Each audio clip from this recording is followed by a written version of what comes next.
Welcome to the 2026 NCAA Super Regionals presented by Capital One. The first of three today to decide the final three spots at the Women's College World Series. And we've got Florida and Texas Tech today from Gainesville. Tech looking for a second consecutive trip. They were in the finals a year ago, and the Florida Gators, familiar with OKC, with 2 national championships. All eyes today will be on Nigeri Kennedy, but she will not be in the starting lineup in what could be the final game of her storied career. She will rely on her teammates initially to get her back to OKC for a 4th straight time. But it's going to be tough. After they split the first 2 games, the Red Raiders a winner on Mia Williams, a home run to beat her former teammates. And then in game 2, blasting away were the Florida Gators led by Jocelyn Erickson. Her 2-run homer in the first set a tone for a wipeout win. So here we go to game 3 today. Oklahoma, Mississippi State, Texas, ASU will be playing later to decide the other 3 spots on this side of the bracket. We know Tennessee will be there, and we already have matchups for you. Get ready for our Thursday quadruple header.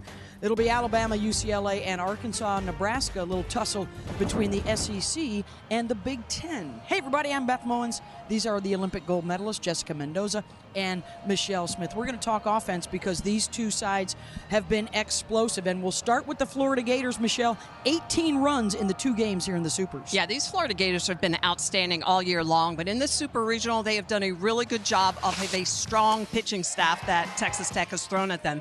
Ava Brown has been outstanding. They have just been complete all the way around. How about Madison Walker? Home runs off both Caitlin Terry and Nigeri Kennedy. When you look at situational hitting, the Gators in this series, runners on, runners in scoring position, 2 outs, all over 400. They have scored in 7 of the last 10 innings. This Gator offense just outstanding, and they've been really good for Rothrock, who will be in the circle. And they will try and support Keegan Rothrock again today in Game 3 against a Texas Tech lineup that has been built for the postseason, that has been put together, Jess, to win the school's first national championship. And this is just a small slice. These are 4 of the major transfers, but there's been 8-9 transfers, over $2.5 million payroll that's coming to Texas Tech.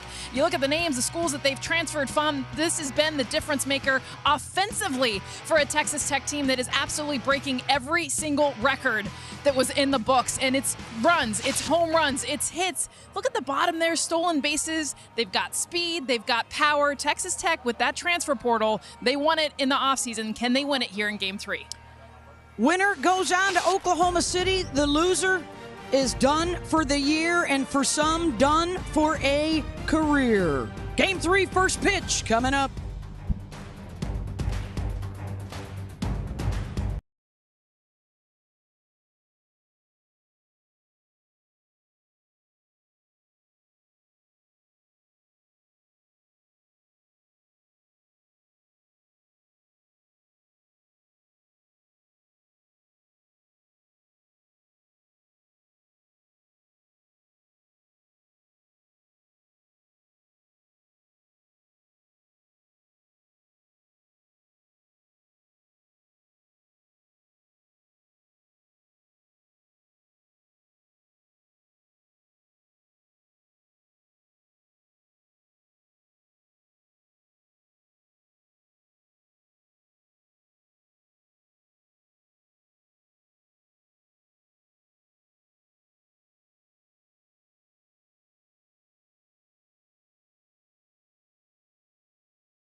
Check out the Capital One starting lineup for the Red Raiders of Texas Tech.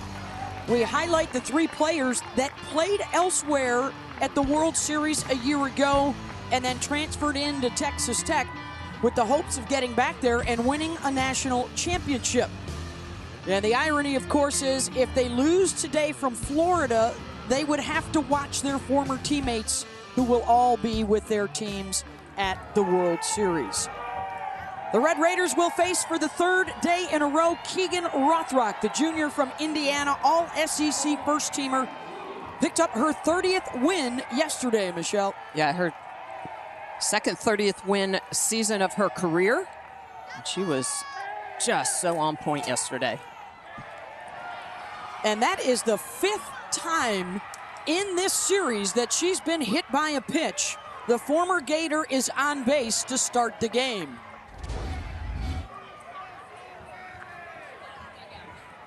And did a Texas Tech player just come out of the dugout to yell something at Florida? Yeah, Jerry Glasgow signaling her to get back in there. Yeah, she came running out, ready to cut. I mean, this is the 5th time Mia Williams has been hit. Mia clearly upset. She's chirping.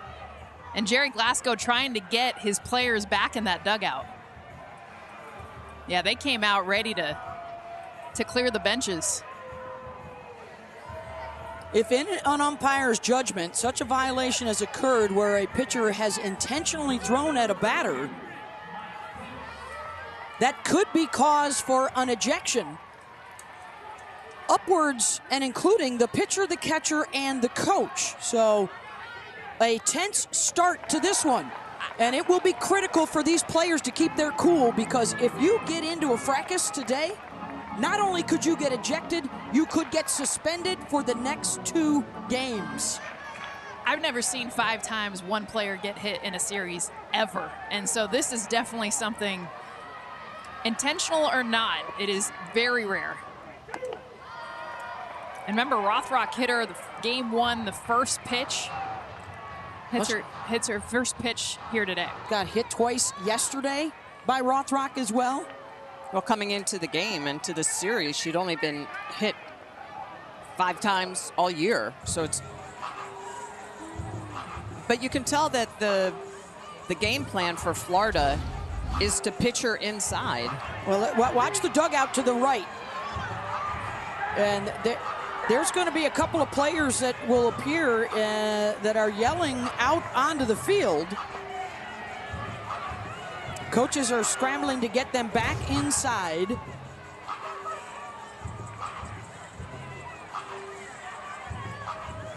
And there's a lot of chirping coming from the dugout right now. 1-1 pitch to Maya Davis. Davis opposite way. Townsend Thomas is there to make the catch. And we will revisit the situation. Now, when it comes to misconduct, it does not have to include anything physical. Umpires have the authority to eject a player for misconduct, whether it's verbal or nonverbal, profanity, vulgarity, things like that.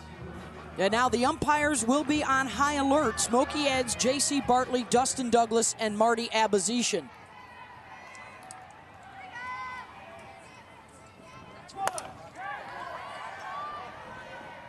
So Tracy Liss with 1 out and 1 on in this winner-take-all game 3. And emotions are running high.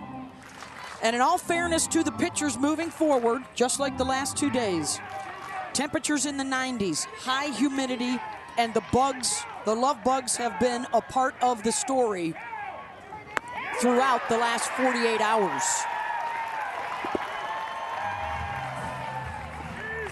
Yeah, it's been a tough environment to play ball in all the way around for both these teams, even the Gators.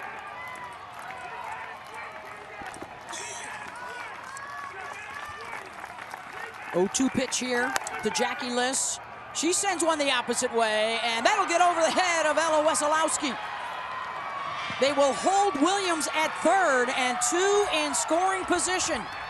And the Red Raiders are quickly fired up. How about Jackie Liss? We talk so much about the transfer portal, everything that Texas Tech went and got, but Southern Illinois transfer Jackie Liss has probably been at the top of the list as far as execution, and in here, getting a rise ball up in the zone. Beautiful job. She's got the flattest swing on this team to meet that rise ball and hit it for a double. Yeah, and that's a mistake by Rothrock. That's an 0-2 pitch, too close to the zone. Big moment early on for Texas Tech. Held to just 5 hits yesterday and the 2 runs in game 2. They were 0 for 7 RISP and just 2 for 17 with runners on base. And it was the first time in the postseason they did not score double-digit runs. They have been prolific. And here's Jazz Burns, 1 for 7 so far in the series with a sacrifice fly yesterday.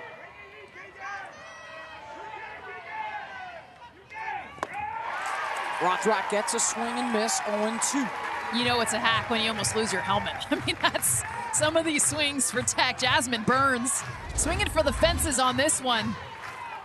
Watch her just unleash. Helmet almost comes off her head. The school record, 131 home runs, 8 players with double-digit dingers, including Burns. Rothrock tried to get her to chase low.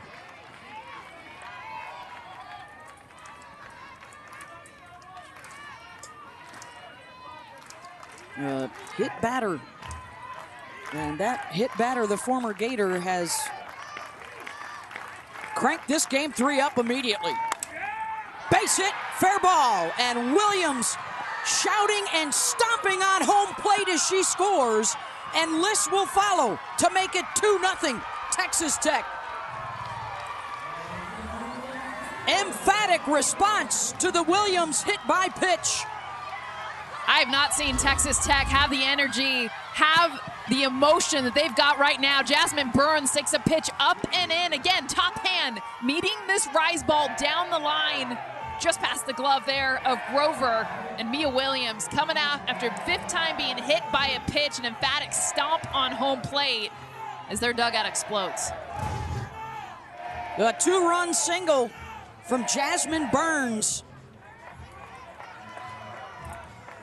Yesterday, it was Florida jumping in front in the top of the first. Today, it's Texas Tech. And here is Caitlin Terry, who has shown herself to be one of the best two-way players in the country.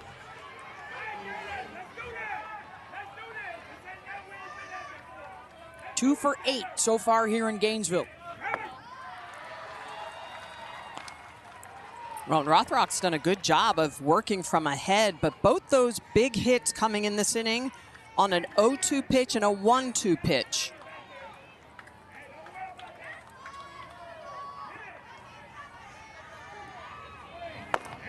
Rothrock has done this before, by the way. In fact, 6 times this year, she has thrown 3 consecutive days. And on 3 separate occasions, she has started 3 days in a row. She is 8-1 in those 9 games. Terry, base hit through the 5-6 hole. And runners on the corners with still just the 1 out.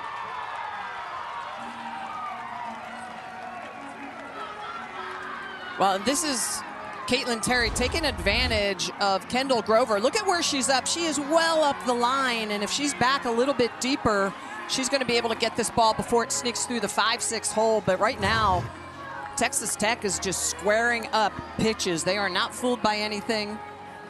They are attacking early in these counts and taking advantage. Remember the importance, too, of Game 2. They did not end up getting that extra run, so they got to see 2 more innings of Keegan Rothrock yesterday, over 100 pitches. These are now the 8th and 9th at-bats against Rothrock on the weekend. So adjustments should be made. Advantage should be hitter after that many at-bats. Already 3 hits in the inning. Already activity in the Florida bullpen.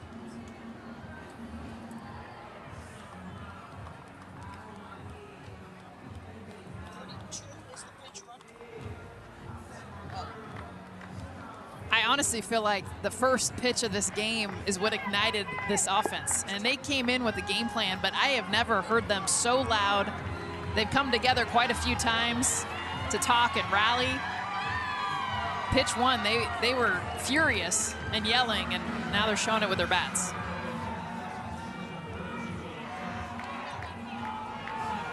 And they're not done yet. A couple runs up through just 14 pitches. There are still 2 on base with 1 out. Lauren Allred, 4 for 7 here in Gainesville with a 3-run home run. swinging a hot bat in the postseason for the Red Raiders.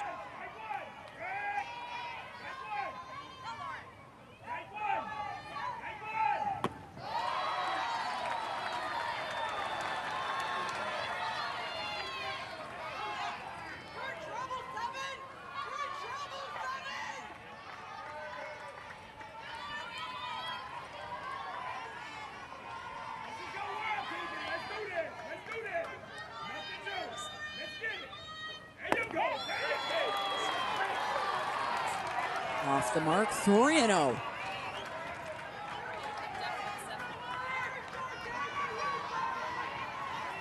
The big switch in the lineup for Jerry Glasgow was moving Maya Davis up to the 2 spot, and Taylor Panel falling down to the 7 spot.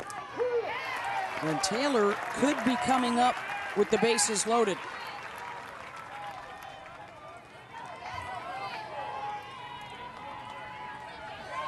Former All-American at Tennessee.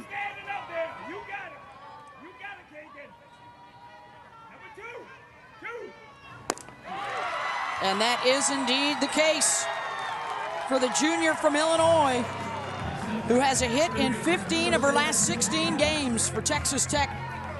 And early trouble for Florida. 3 hits, 2 free passes.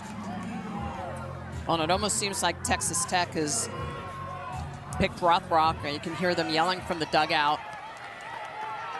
Give the batters a heads up of what's coming.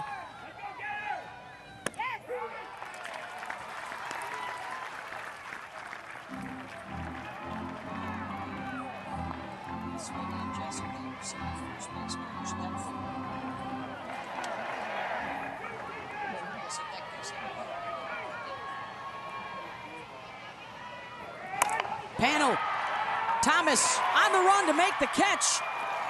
And the runners will stay put, and then on the overthrow, Texas Tech will score, and it's an error on Gabby Comia on a throw that she did not have to make. Yeah, that's the key. At this point, with the bases loaded, you cannot be throwing the ball around, and Tim's shaking his head knowing that this is typically a very strong defense. The defensive woes hurt them in game 1. Great job by Thomas to come in and make that catch, but Comia, no reason to make this throw because let's face it, Burns is camped out at 3rd. She's on the bag, so there is no reason to make that throw. This is what happens when emotions are high. I mean, you can feel it. This is intense. We're at the top of the 1st inning. There is so much yelling, so much emotion happening, and that's when you throw the ball away. Longy Quiroga is the 8th to the plate. Bottom of the Tech order has been a bright spot, led by Longy, who has a home run and has driven in 3. The bottom 3 in the order so far with 8 RBI in the 2 games.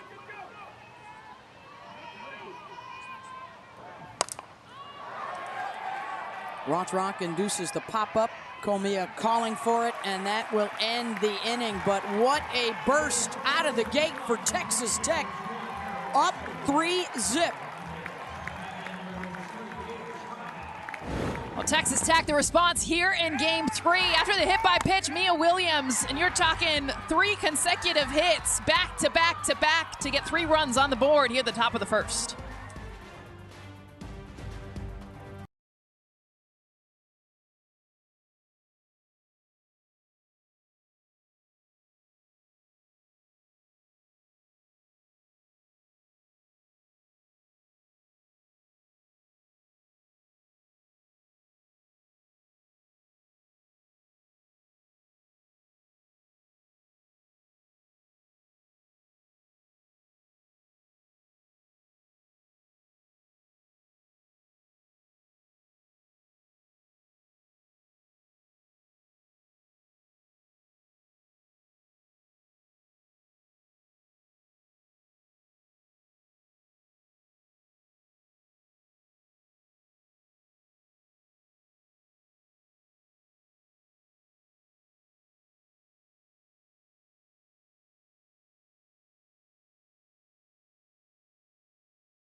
given the way this game has started, important context for viewers. Mia Williams used to play at Florida for the last several years and transferred to Texas Tech this season. As she's come up to bat, she has been hit 5 times in this Super Regional. And why is that important?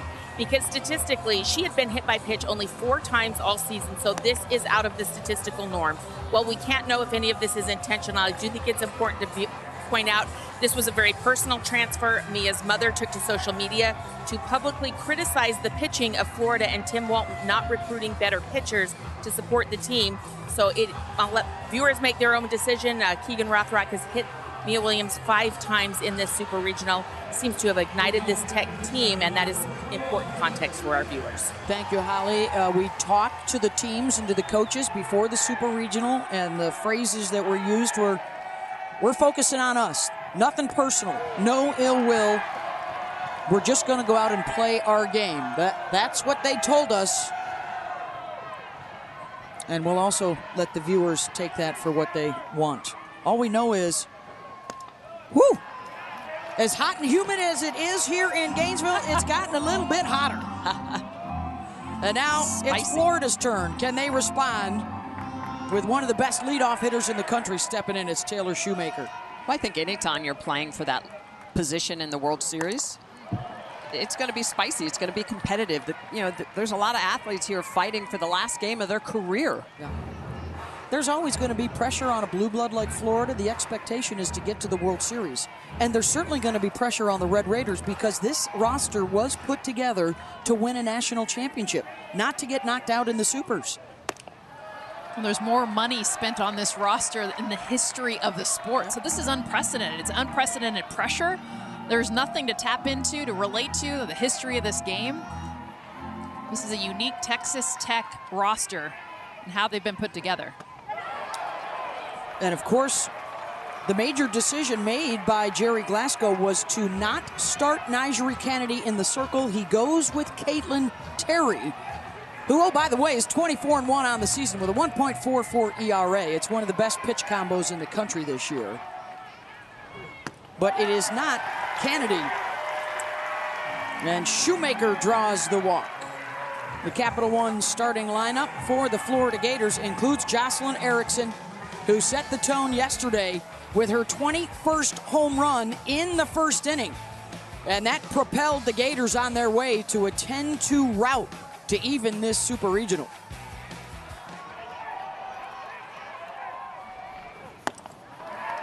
Well, you knew this was going to be an offensive game just based on the first 2 games of this series. 18 runs in game 1, 12 runs in game 2. Jess is loving it. As a pitcher, I'm meh, you know.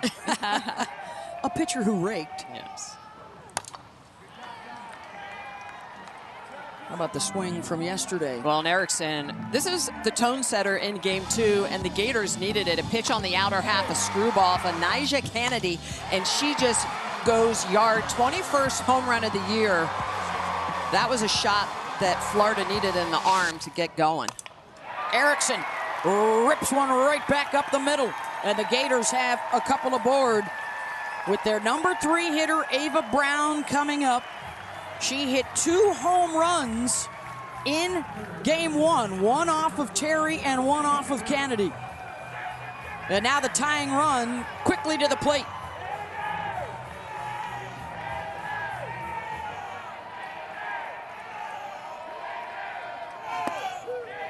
So the 2 lefties at the top aboard for Florida. They were just 1 for 15 against Terry in game 1.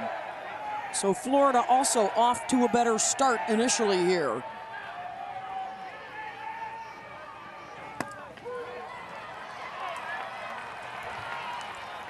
Five lefties in the lineup. Brown, one of the 4 right-handers. On working that arm side outer half to Ava Brown. Ava off the plate. Working away from her. That's why game 3s are so fun, is you're seeing the same pitcher now, 3rd time, well, in this case, 6th time, 7th time through, and it's going to be advantage hitters. I mean, Caitlin Terry, one of the aces in the country, Nigeri Kennedy behind her, you have Keegan Rothrock, but at this point, familiarity advantage hitter. Here's the 0-2 pitch. In game one, Terry put in 5 innings of work, gave up 6 hits, just a couple of earned runs, but 3 home run balls. For the transfer from UCLA, who was at the World Series a year ago with the Bruins, misses that one away 2-2. Boy, and that's a good take by Brown, because a couple of pitches earlier in the at-bat were on the outer half, called strikes, closer to the zone.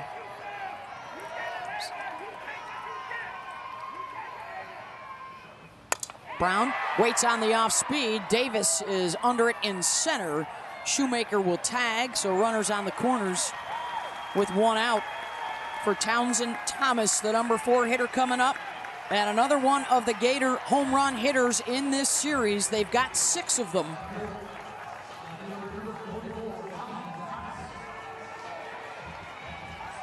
Trying to answer back after the Red Raiders put up a 3 spot in the top of the first.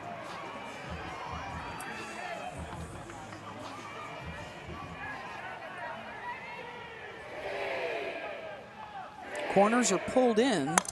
Thomas rattles that one, and it's right at Allred. Throws into first to try and double off Erickson.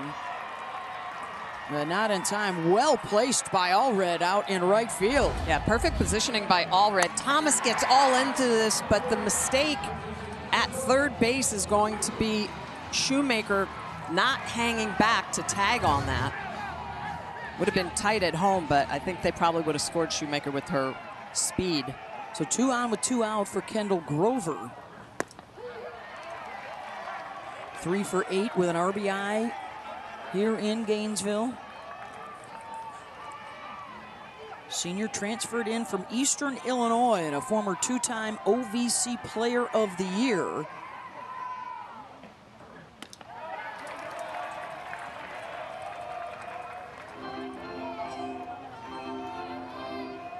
She is number 1 amongst active players with 62 career doubles.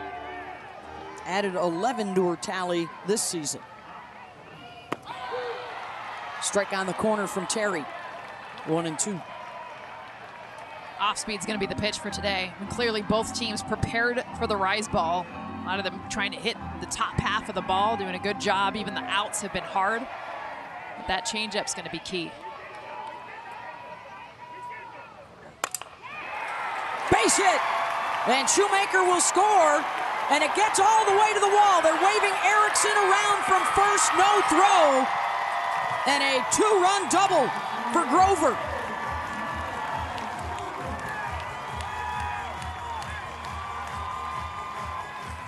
A beautiful job, Kendall Grover, to be able to get a pitch on the outside part of the plate, and you see how she just stays through this. It's a backdoor curveball trying to get back over the plate, and Grover does a beautiful job. The key to this was getting to the wall. Shoemaker's going to score, but watch Jocelyn Erickson comes all the way from first base to score on this. If they were able to cut that off, she does not score, so getting to the wall was everything. And now a chance for Cahalan to tie it up with a runner out at second. Cahalan, Erickson, and Shoemaker, their big 3, were 0 for 11 in the Game 1 loss. They were 8 for 12 in the Game 2 win.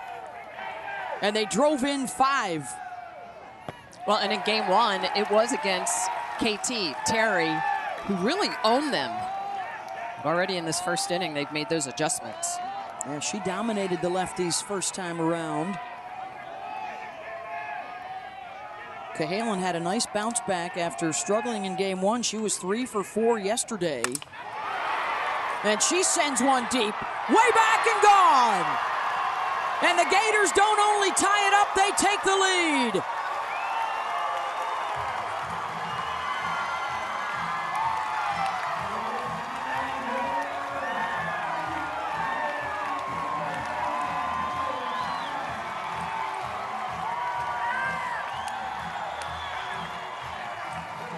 How about the response of these Gators? I mean, we're only in the first inning, ladies. Buckle up.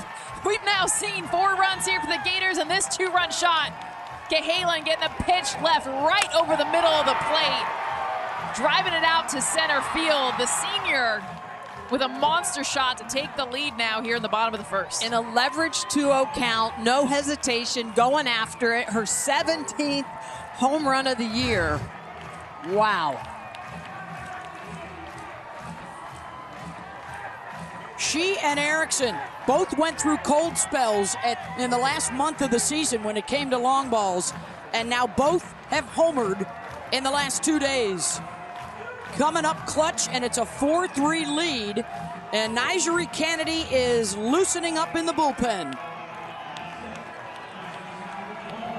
This is the most runs that Terry has allowed in the first inning of a game all year. 16th home run of the year that Terry has given up.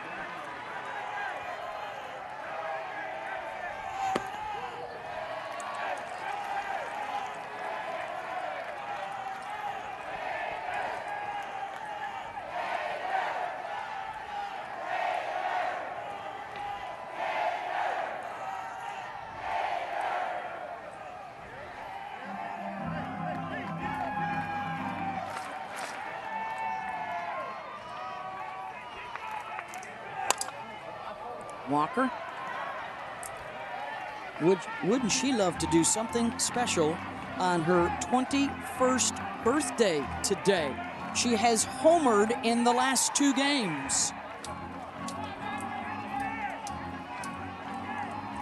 And on a day that started with a hit batter and some verbal chatter, it is the bats doing the talking now for both sides. And that hitter must have just missed up and in.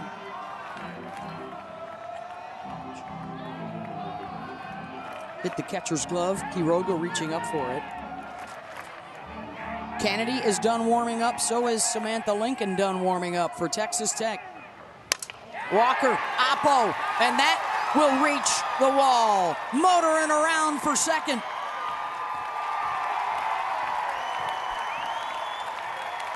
Fourth hit of the inning for the Gators. This is the second hit that we've seen on a pitch at the eyeballs. Erickson had one earlier in this inning. Look at where this pitch is.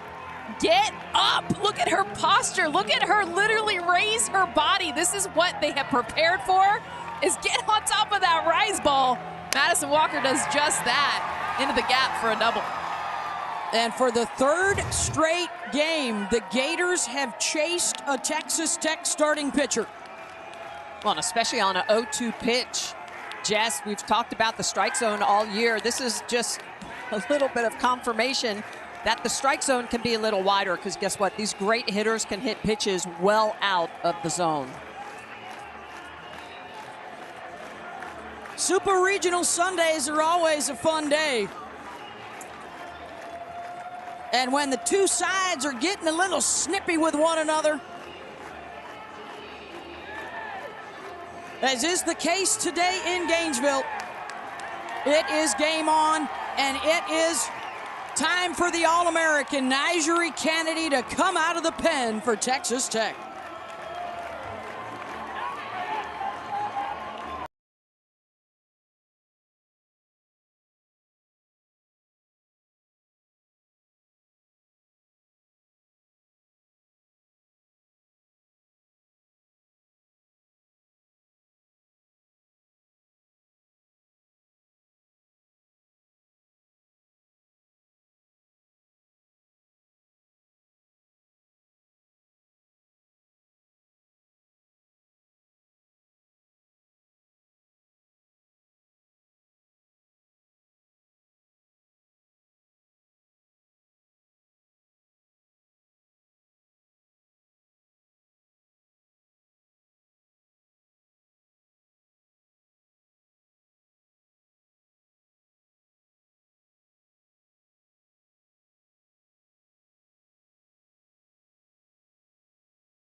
Well, an unfortunate situation now in Gainesville. We have had a lightning strike in the area, so they are pulling the teams off the field in what would be at least a 30-minute delay here in Gainesville.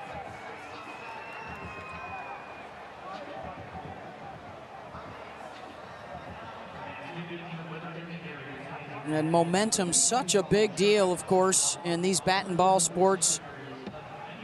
And already a 4-3 game still in the first inning with the Gators coming to the plate to face Nigeria Kennedy, and we will have to take a break. So we got a full day, 3 games of Super Regionals, and we've got Matt Schick in the studio. Matt? I mean, my God, man. That last week of May and the first week of June.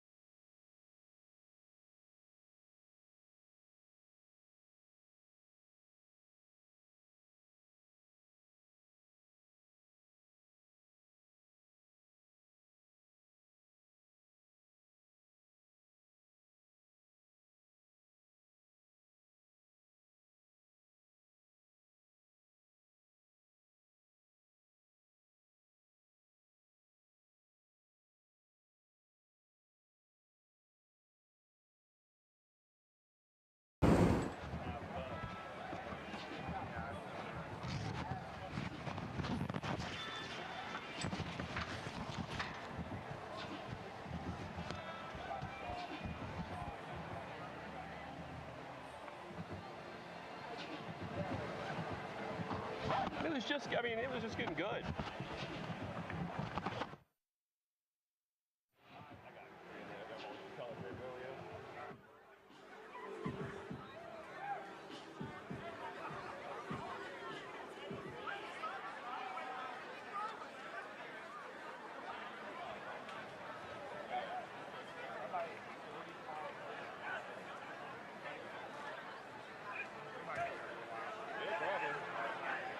I wanted to go home. I feel like if it's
Super Regional Game 3 with Texas Tech and Florida.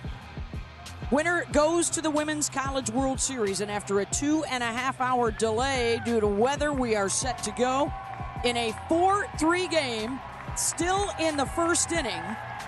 Texas Tech making a pitching change, and Caitlin Terry is out after 2/3 of an inning, and Nigeri Kennedy is coming on. Beth Mowens alongside our Olympic gold medalists, Jessica Mendoza and Michelle Smith. And we've already had some drama due to a hit batter and some tension and some words exchanged between the two sides. Texas Tech, after Mia Williams got hit by a pitch to open up the game, scored 3 runs in the top of the inning. Florida has responded with 4. And with a runner on and 2 outs, a pop fly in foul territory, and Haley Toney will make the catch to end the first inning. A wild one. And we are just restarting this one with Texas Tech and Florida for a spot at the Women's College World Series.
Let's get you caught up on what happened a couple of hours ago before the weather delay.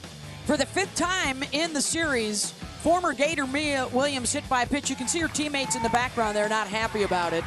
And then they went to work with their bats, and they jumped in front 3-0. The emphatic slam on home plate as Williams came around to score. But then the Gators responded, and they take a 4-3 lead with a couple of outs. 3 straight extra base hits, including a Kenley Cahalan bash that left the building. And so a wild start to this one. Drama already as we get set to punch the final 3 tickets to the Women's College World Series on this side of the bracket. Tennessee's already in. They are just underway. Mississippi State with a 2-0 lead early over Oklahoma. And then the other side of the bracket, Bama, UCLA, Arkansas, Nebraska. We already have 2 of the games set for Thursday. The 2-seed Oklahoma, the 2-seed Texas, the 3-seed Oklahoma, trying to punch their tickets against the upstarts, the unseeds, Mississippi State and Arizona State. Keegan Rothrock back to work. 9 and then the top of the order, and Michelle, you can fill us in. The 2-time Olympic gold medalist pitcher who rakes about what a pitcher goes through after a lengthy delay to come back out there. Well, a lot of it is trying to figure out how long the delay is going to be, rest as much as possible, but then be ready and able to get warm when you have to. It's been very hot and humid here in Gainesville, and so making sure you're hydrated is a big part of it. And mentally what are you doing the whole time? Mentally, you're thinking about what you need to do to shut down your opposing offense. Working from ahead, using good defense behind you. Logan Holloman is just 8 for 20 on the season. Jerry Glasgow really likes her glove out in left field. So we'll see how many at-bats she actually gets today. It's a spot that he's like to use his pinch hitters in as well. This is her first at-bat of the series.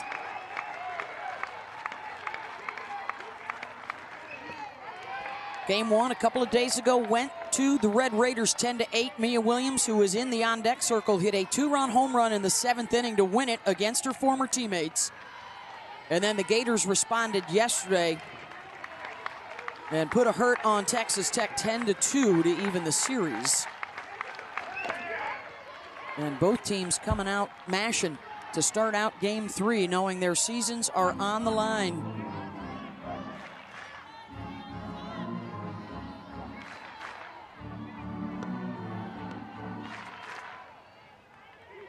Eight to the plate in the first inning for Texas Tech, 7 to the plate. Actually, 8 to the plate for Florida as well. And a leadoff walk. And this is what the story has been with Mia Williams, who set new school records with home runs, runs batted in, and runs scored. 4 times hit by a pitch throughout the season, and 5 times in the last 72 hours.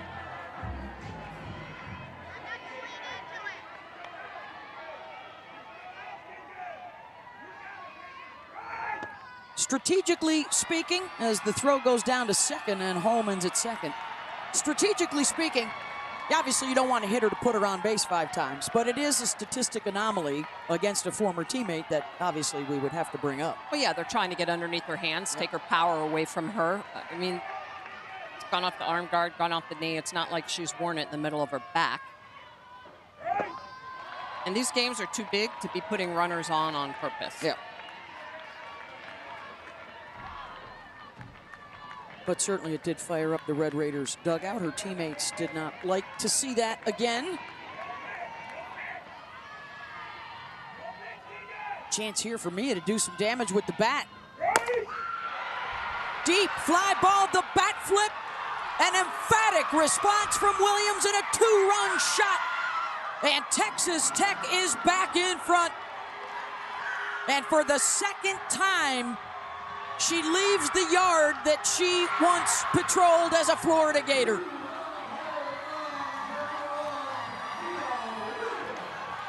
How about the response of that Texas Tech dugout?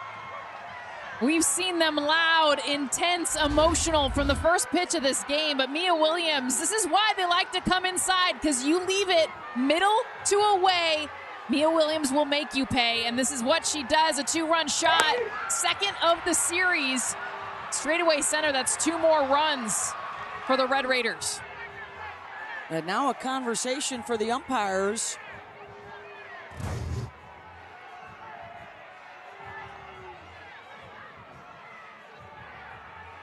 Did not see if it was something that came from one of the dugouts for them to look at.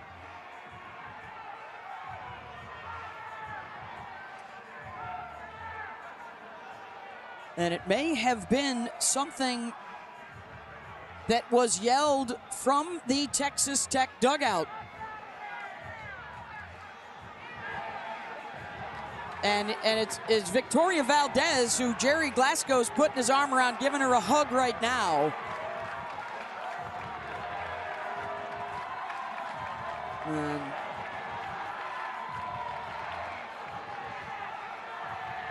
Let's see what they say here.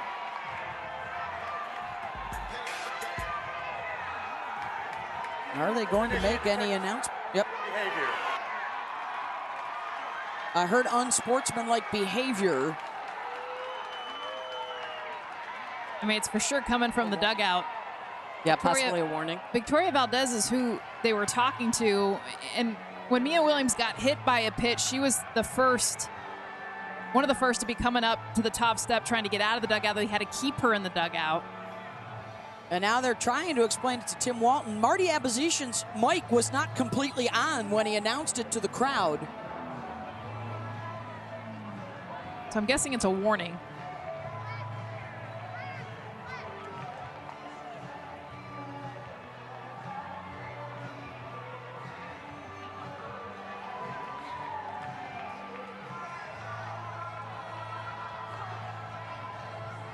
I think the biggest thing, too, is might not be something that they were showing physically, but the words that they were saying. They were so loud.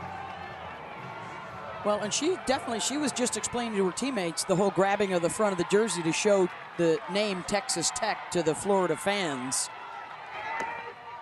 And she is still in the dugout, so I guess it would be a warning to Valdez.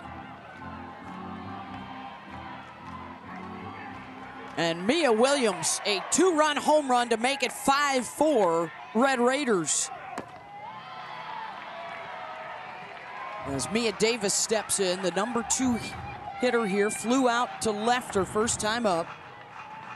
In this NCAA tournament run, 8 hits and 7 runs scored in their 5 games.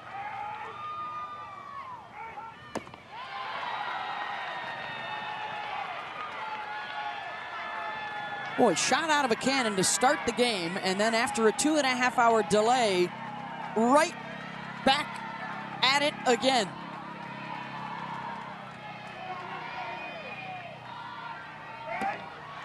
And Davis draws the walk, so a couple of walks and a home run on the restart for Rothrock. Okay, so we're going back to after the home run. And they're talking about Valdez, number 13. And number 4. 4 is pointing right at. Yeah, and what's coming out of their mouth, I think, more than anything.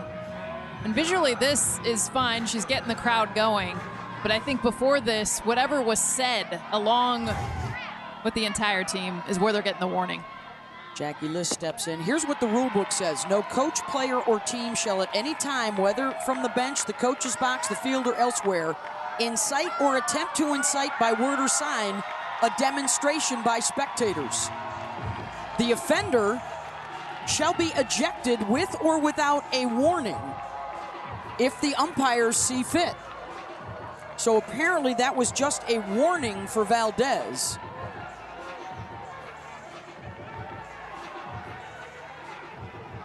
And I think they're trying to keep, we saw the emotion, you guys. I know it was 2.5 hours ago early in this game. The umpires were very aware of the fact how intense and how emotional this game is. And so I think the warning initially, especially knowing how Tech has been talking, has been intense since Mia Williams got hit on that first pitch. And Jerry Glasgow right now just keeps telling his dugout, calm down, calm down. Which normally it's the opposite, but right now he is trying to get them to not get ejected and not cost this game in any way. And not start leaking into territory where an ejection can include a 2-game suspension if you were to advance to the World Series. 1-0 to Liss. Good speed at first base with Davis. Jackie doubled and scored in that first inning. 3 walks now, a hit batter for Rothrock here.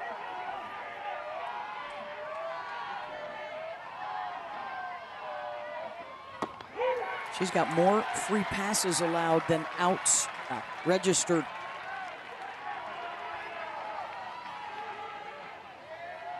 And it's just a tough environment all the way around. Talking weather, humidity, just the emotional aspect of it all. 2-hour delay in the middle of it. Liss hammers one. Back it goes, and that one will get out. Another 2-run shot for Texas Tech, and they are hammering away on the restart.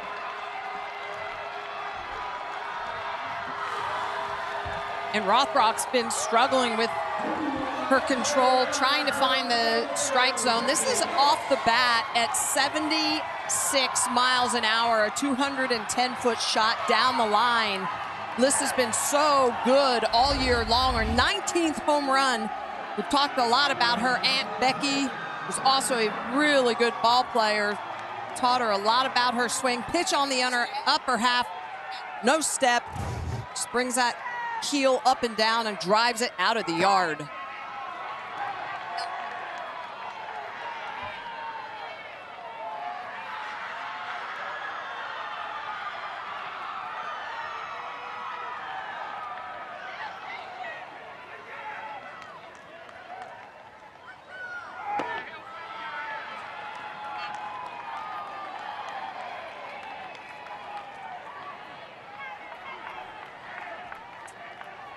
What a restart. And now a 7-4 lead for Texas Tech. Williams fouls one off. That's Mia's dad, and he is all fired up as his daughter has reignited the rally here for Texas Tech. Led 3-0, fell behind 4-3, and now back on top 7-4.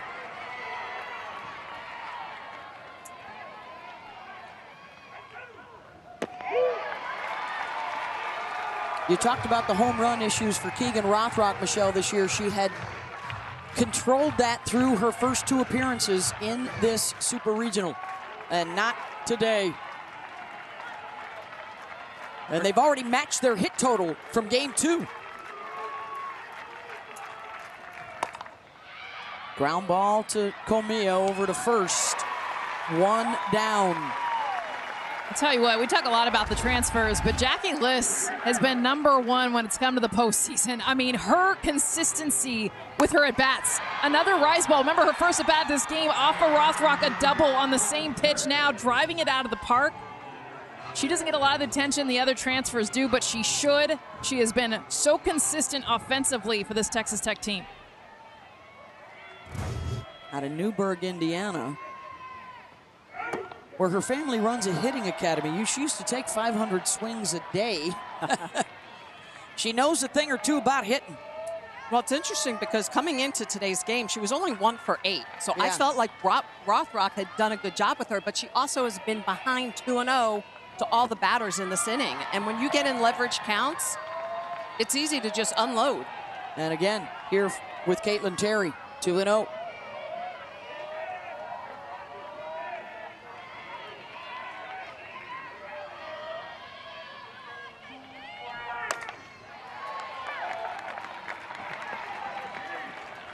Terry fouls one off.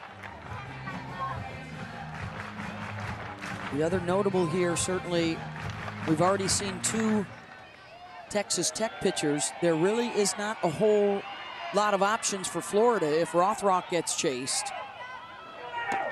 Their #2 pitcher, Ava Brown, hurt middle of the year. She has come back and has been terrific as a hitter, but she has not thrown since her return.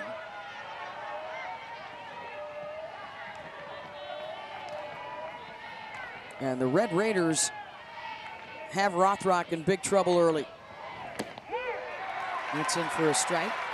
Well, she threw that pitch a lot yesterday. I haven't seen it as much today. It's an off-speed rise ball at times that she's throwing and blending it with her harder rise that comes in around 68, 69 miles an hour. That off-speed rise ball is about 63, 64 miles an hour. Terry, another ground ball to second. 2 down.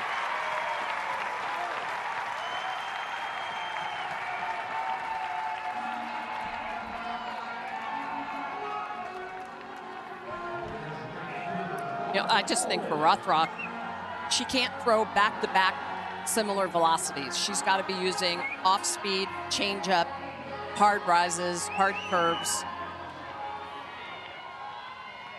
Red Raiders seem to have the timing down here in the first couple innings. Well, and with this lineup, I mean, as we are noticing today, the home runs can come from anybody. Anybody. Up and down the order. They set a new school record this year. And they've now got 133 on the season.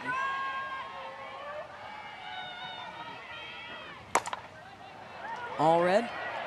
Fly ball out to Thomas. And that will end the inning, but another productive one for Texas Tech with a pair of 2-run taters. They're up 7-4.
Kennedy has usually been so nails, making it to 3 Women's College World Series in her career, but she has had a rough outing in this postseason.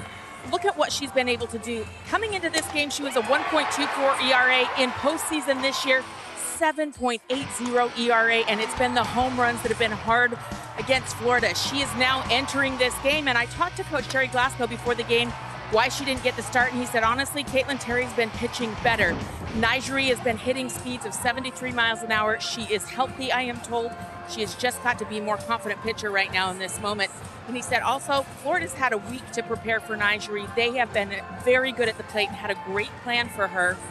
I talked to Nigeri and I said, have you thought at all about this could be your last softball game today? And she said, no, I just want to come out today and play great softball.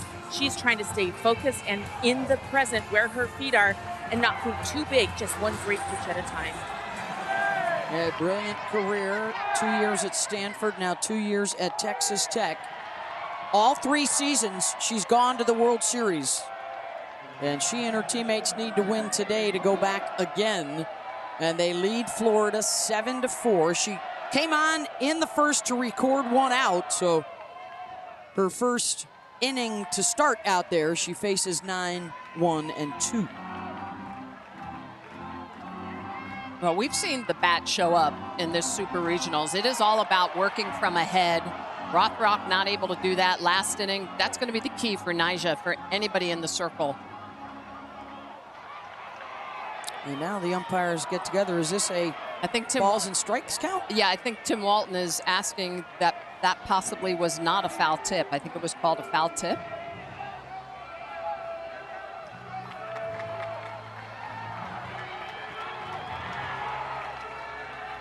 And now they've changed the count to 1-1. Yeah, no. It's also a strike. Burns just missed it. Yeah. So instead of 0-2, it's 1-1 to Comia. 3 for 6 in the series. She was on base 3 times yesterday in game 2.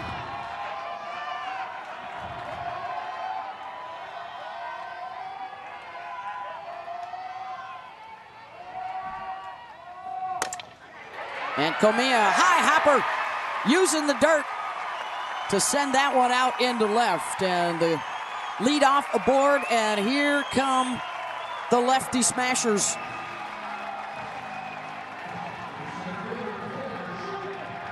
She's done a terrific job getting on base this series. And it's Taylor Shoemaker, walked and scored in the first. Scoring now for the 53rd of their 64 games. She's reached in every game but 4 this season.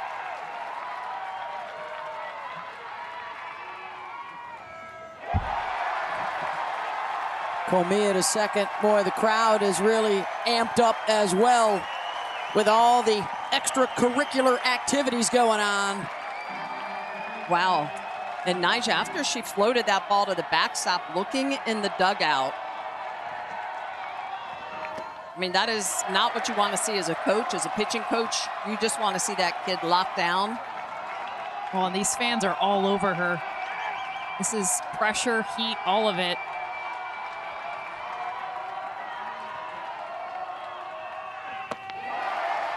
Shoemaker all year long with a good eye, watching a lot of pitches.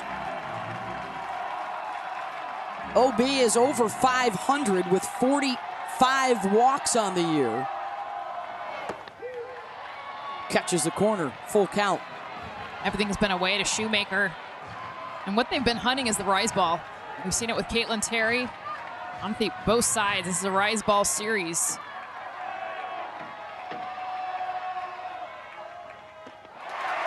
Two on for Erickson,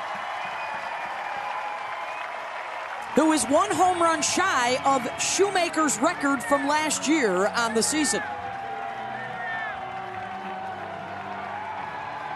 Let's take it back to yesterday. Last time Erickson saw Nyjah Kennedy center out to left center field, and that's maybe why Jerry Glasgow has decided to take her out of this game. Huge move right here Kennedy lasts 3 batters, and they go back to the starter, Caitlin Terry.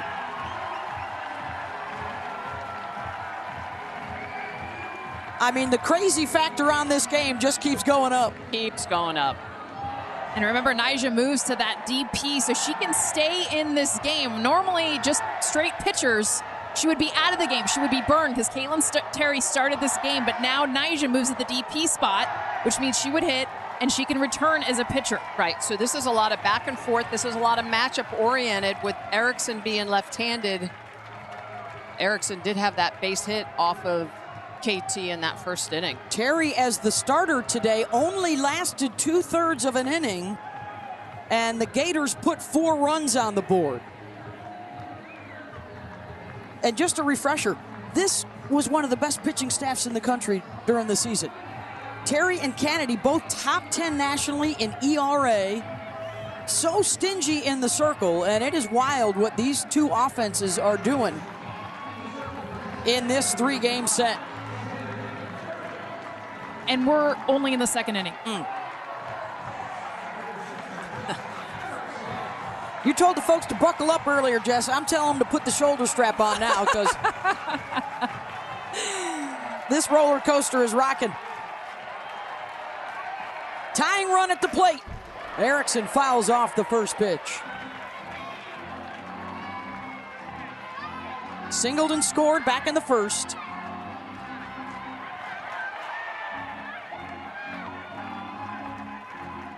She is also a senior, hoping this is not the last time she takes the field in college. Terry delivers there for a strike and gets ahead 0-2. Nice curveball in the outer half. Terry will throw that curveball on both sides of the plate.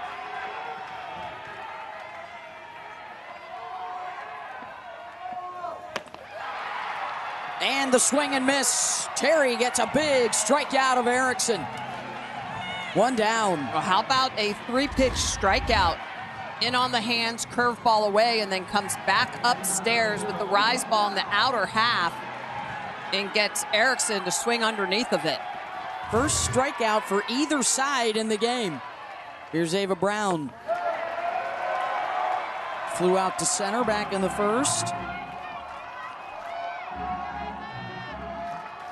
She had 2 big home runs when they rallied from 6 down to tie game 1 late before Texas Tech won it in the 7th. And she had a big 2-run home run in the 5th inning on Friday against Caitlin Terry.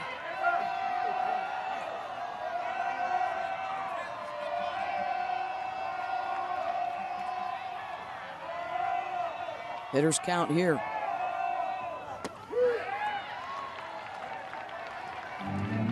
Take strike 1.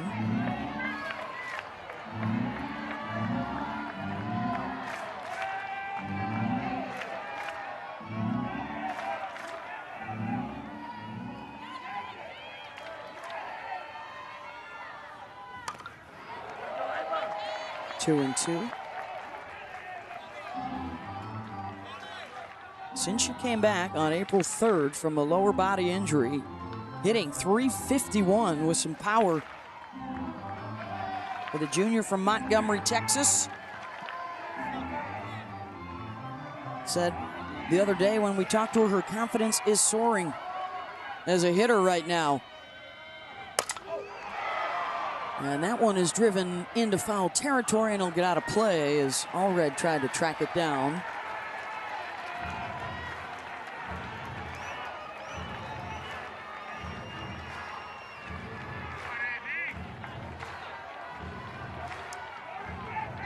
As charged an environment as I think we've ever seen in college softball. This is crazy. Brown, is it deep enough? Back to the wall, and yes it is! The Florida Gators and Ava Brown tie it up with a 3-run shot. Wow.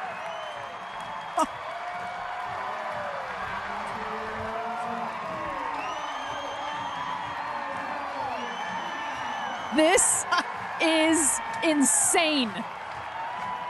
the back and forth of the long ball, the power, the intensity, the emotions, and Nyjah Kennedy is coming back into this game.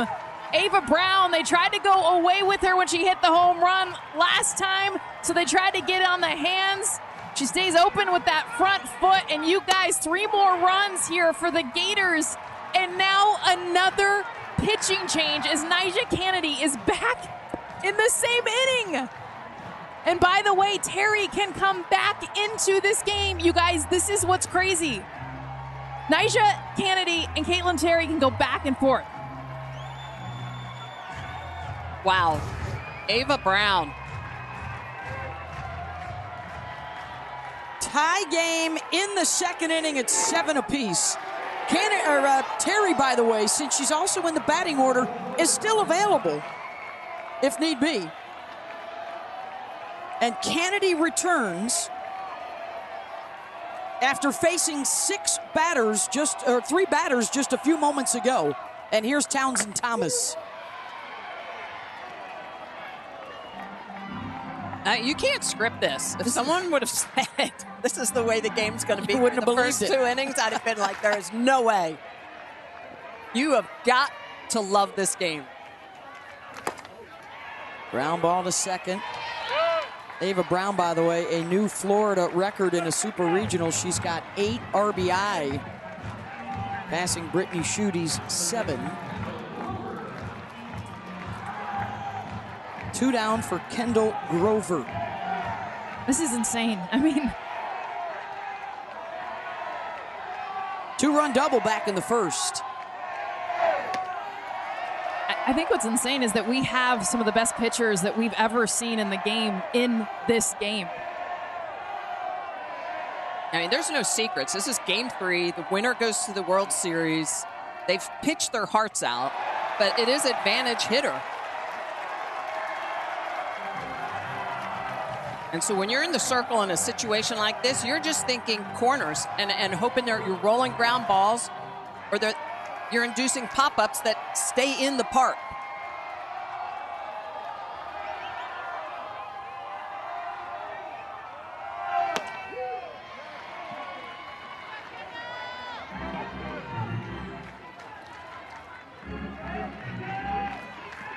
Two and one to Grover.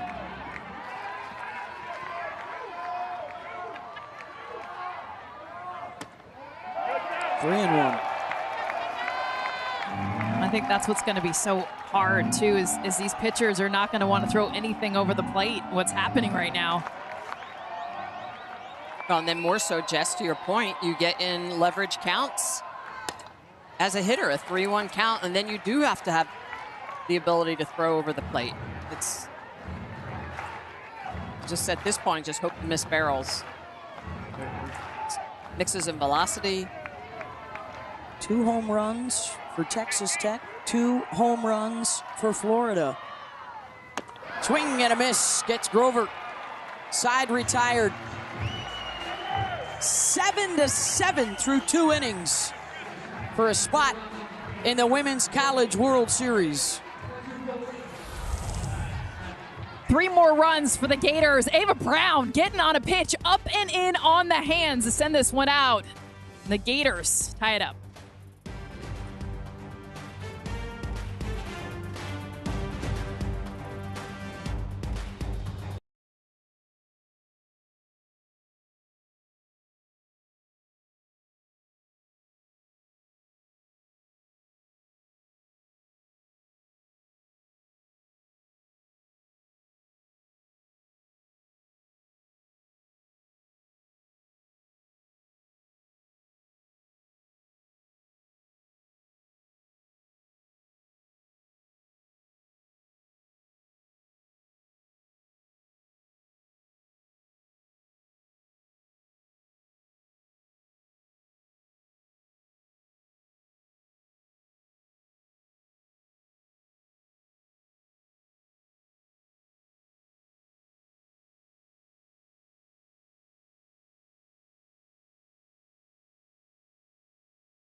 The NCAA Softball Super Regionals are presented by Capital One. What's in your wallet? Tensions high with two teams desperately trying to get to the Women's College World Series. 7-7 as we move to just the third inning. We've had a 2.5-hour weather delay already, and we're trying to beat the next set of storm clouds that are moving in this afternoon. Beth Mowens, Michelle Smith, Jessica Mendoza, and Holly Rowe. Holly was telling us between innings, we'll share with you at home, the warning was centered around Victoria Valdez, but it was issued to the entire Texas Tech dugout from earlier in the game. And so if there is another incident, it could be an ejection. So a warning has been given to the entire Tech dugout. Which is smart on the umpires. If they do it for just one player, then the next player can... Well, they got to try to keep things under control. As heated as this has been both ways. There's Taylor Panel. Keegan Rothrock has been pitching throughout, making her third consecutive start in 3 days here, which she's done on a couple of other occasions. She's thrown a ton of innings. She led the SEC in wins and innings pitched. Panel gets a hold of one. That sends Townsend back. Is this one going? Yes, it is!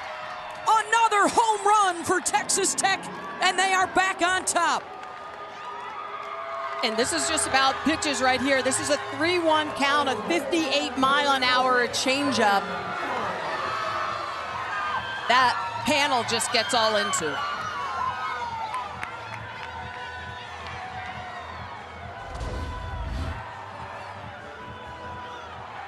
The way that she sees the changeup out of the hand, too. I mean, that's what we're talking about, Smitty, is the recognition of pitches. This is now Texas Tech's 9th time seeing Keegan Rothrock. 9th time in 3 days. And there, Taylor Panel, a changeup that got her to strike out yesterday, now gets a home run today.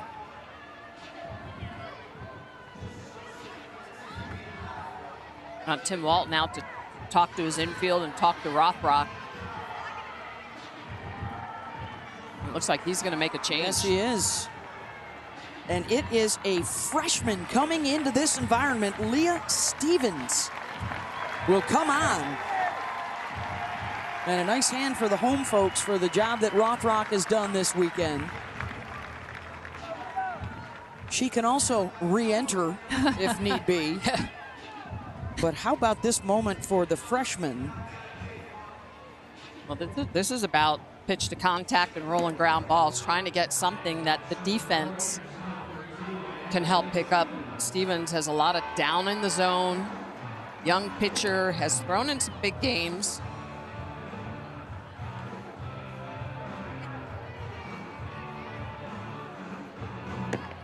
So Stevens out of Palm Coast, Florida, the 5'7" righty will come on and do what seems almost impossible today, and that's quiet down the bats. 22nd appearance for her, 38 innings of work. That's it throughout the year.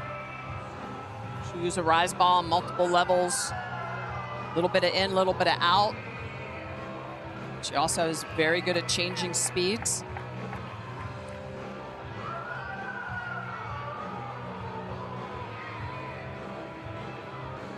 So Nigeri Kennedy, who, when she came in to pitch, took over a spot in the batting order. So even though she was pulled from the game and then returned, she is going to hit here for the first time.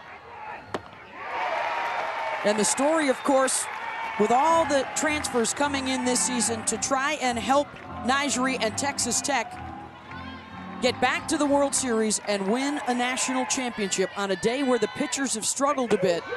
The transfers that they brought in, my goodness. 3 of the 4 big boppers have hit home runs today.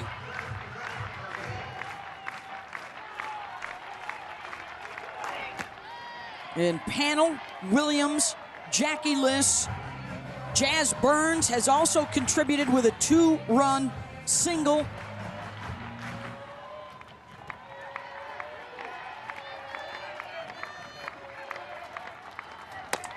Kennedy, just foul down the line and left.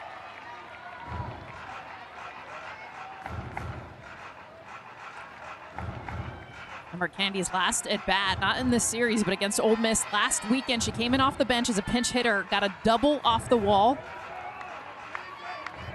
Has not hit a lot the last 6 weeks. Hit a lot more last season.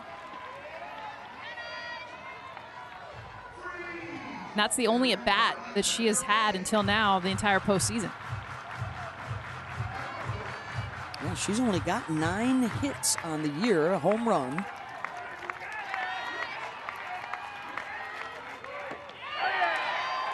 Stevens just missed it away, 2-2.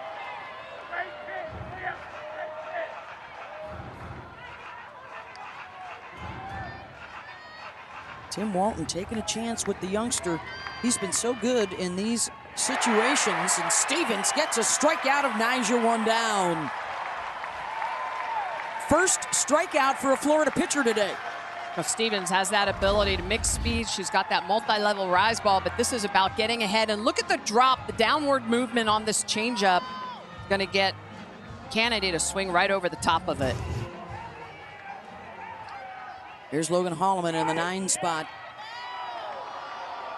Tim Walton with the 2 national championships. This is their 17th Super Regional. And for the Florida Gators, Tim is 6-0 in Game 3s at home in the Supers. Has not lost a game of this magnitude.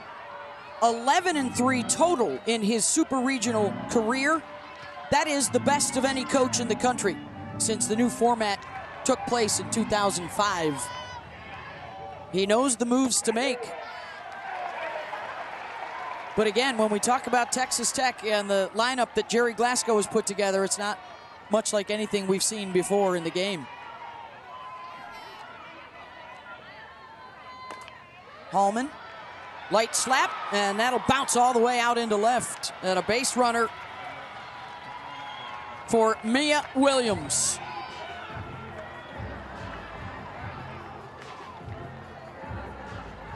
Hit by a pitch, scored in the first at a 2-run home run in the second. That was to put them ahead at the time in response to what the bottom of the first inning looked like for the Gators. This place exploded in both directions. 24th home run of the season for her, adds to her school record total. And her offensive numbers way up this season. Remember, they had been trying to go inside to her because this is the zone for Mia Williams. We saw her hit a changeup away earlier, and then this one, middle away, absolutely crushed out to center field. Into the palm trees.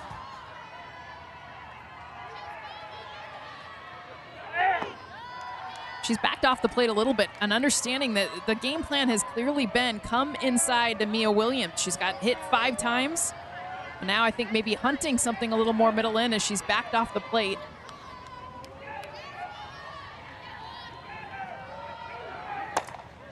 And then she got it. And that's been the zone that's gotten her jammed. But there she backed off the plate, was able to barrel it foul. But it's that and a changeup off speed that you've got to stick with Mia Williams.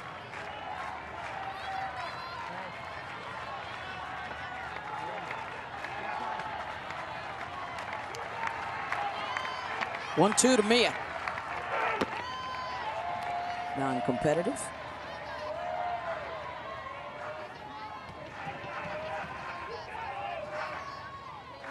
Erickson, the U.S. national team member, behind the dish, working with the freshman in the circle.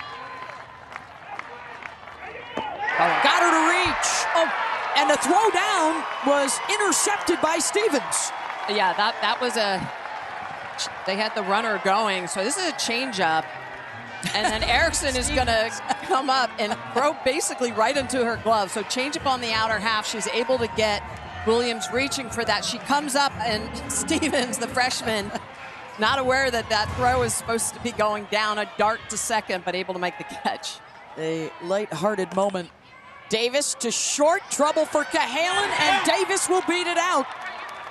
And after a couple of errors at short in game one, a miscue there has runners on the corners with 2 out. They're going to rule that an infield single with the speed of Maya Davis.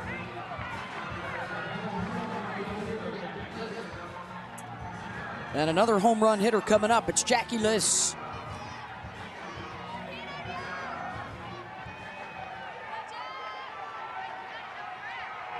First pitch swinging, drives it deep center. Shoemaker goes back and runs out of room. And Jackie Liss has her second of the day. A 3-run job to pad the lead for Texas Tech.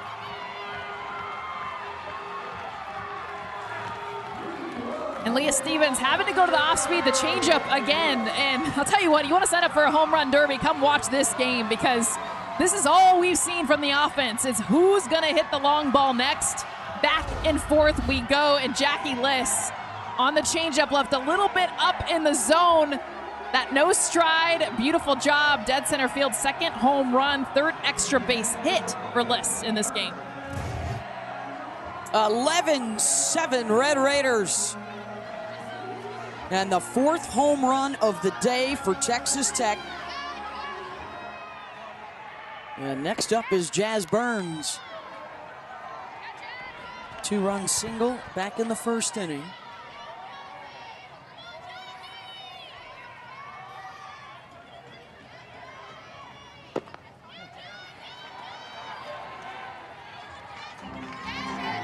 It is on this Super Regional Sunday pennants for the pitchers, Michelle Smith. It's been a tough, Ouch. tough series to be in the circle. And game threes are usually offensive heavy because of that, but this is like nothing we've seen. Third inning. And you have to note, none of these pitchers roll drop balls. You know, you've got to figure out how to have something down in the zone, whether or not it's even a 4-seam fastball, something that's going to give you some downward direction to top off the barrel and roll some ground balls. Official score has now changed the Davis hit to an E6. Burns, Thomas, a circuitous route to get there. And the side is retired, but nothing but crooked numbers on the scoreboard in every inning so far.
There is nothing like the Women's College World Series.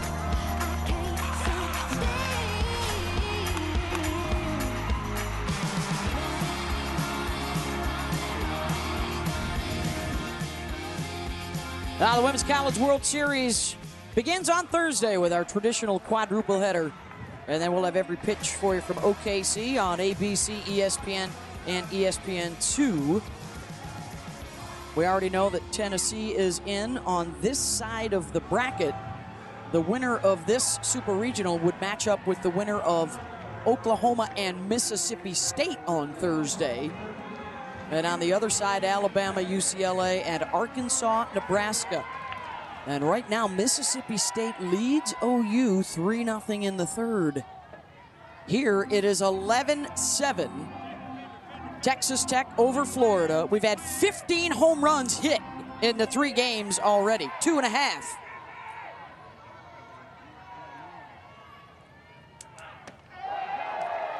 I don't think I've ever seen a game in the third inning where there's more runs than outs. 15 outs have been made. There are 19 runs. It's just unheard of. You look at your scorebook. This is the 5th of their 6 games for Texas Tech in this NCAA tournament with at least 10 runs.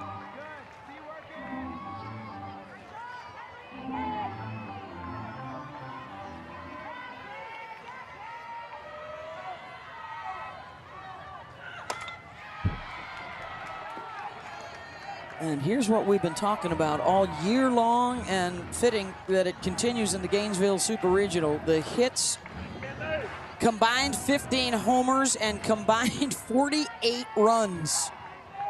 And we're not done yet. Just an offensive onslaught.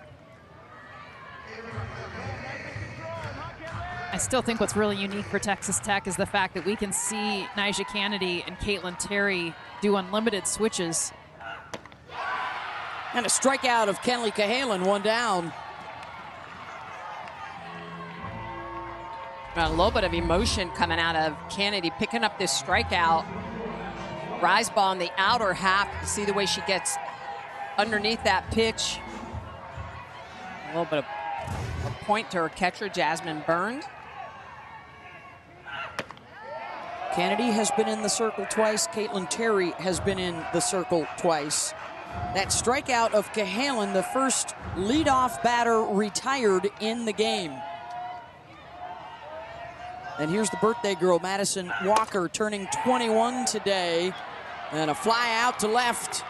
Holloman's got it, 2 down. I'll tell you what I am seeing, though. It's a benefit for pitchers. One of the few things is these swings are getting bigger for these hitters. Everyone's hitting home runs, and if you're seeing these hitters start to really gear up, Nyjah doing a good job coming right at the hands with that rise ball. Bigger swings aren't going to make bigger hits against Nyjah Kennedy.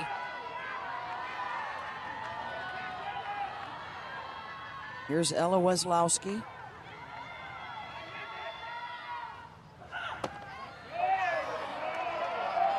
Nyjah thought that was a strike. Trackman agreed.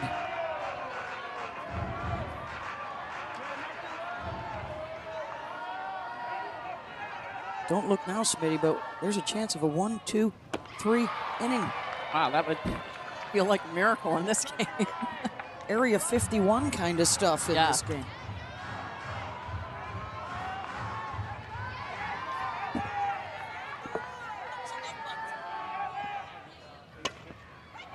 Off the end for bat, Kennedy quick to get there, and my goodness, 1, 2, 3 for Texas Tech. 3 in the books, it's 11-7.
Welcome back to the NCAA Softball Super Regionals presented by Capital One. I'm here with the Gators head coach, Tim Walton. And Coach, a lot of fireworks so far in this ball game.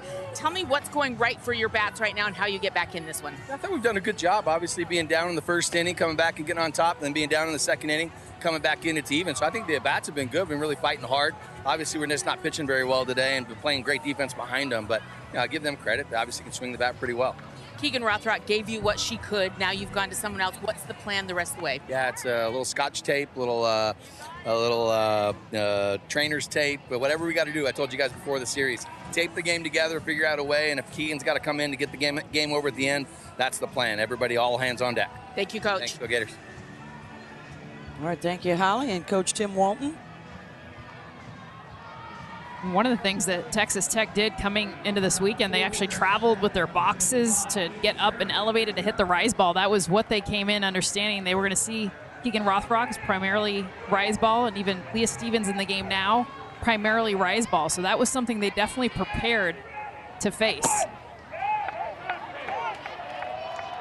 Caitlin Terry, actually, one of the biggest reasons her offensive numbers have jumped so much is she can hit the rise ball better than she ever has. 5, 6, and 7 here in the order.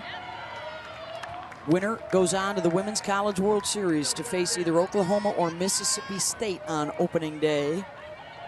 See that unique stance from Caitlin Terry, her hands extra high. That was to help her stay on top of the pitch that she's hunting. Everything outside to her so far, but she'll square up towards the pitcher, get both eyes on the pitcher. This is dramatically different than what you saw from her at UCLA last year. Primarily short game. 3-0.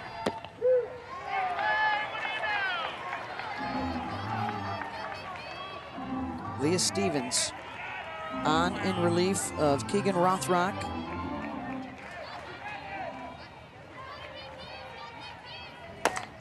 Terry sends one the opposite way. Townsend Thomas has it, one down.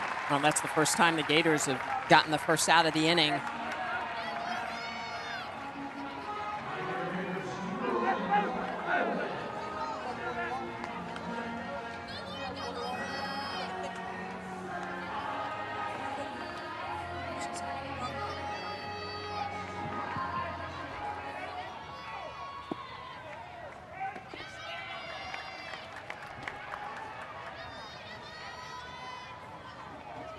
Here's Lauren Allred. She had a home run Friday's game. Start to get closer to the bottom of this order. It does not get any easier. Allred's been swinging a hot bat. 134 home runs on the year for Texas Tech. Allred's had a hand in that. She was 4 for 8 with a grand slam in the regional last weekend. 4 more hits here in the Supers. And Stevens struggling with the strike zone right now, 3-0.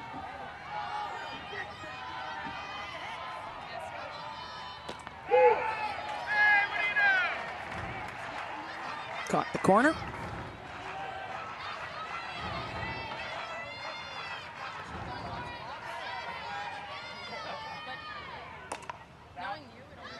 Backhanded, Comia fires to first. Allred will be safe. Wesolowski will back up the throw. She is the new catcher. Erickson has moved to first base. And Comia may have injured herself going for that ball or in the transition with the throw over to first. She shakes her head, says she's okay, but you can see the limp. Especially a huge part of her game is her lower half. Very fast, efficient.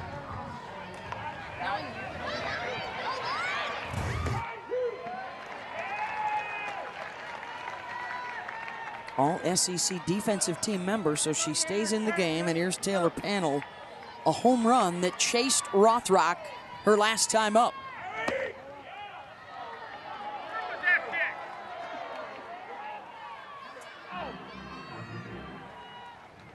As you would imagine by the scoreboard, both starters knocked out early. Texas Tech starter knocked out twice, courtesy of the substitution rules in softball. Here's a deep shot. Does Pannell get her second? Off the roof, out in left, and it's another Texas Tech home run. A 2-run job to make it 13-7.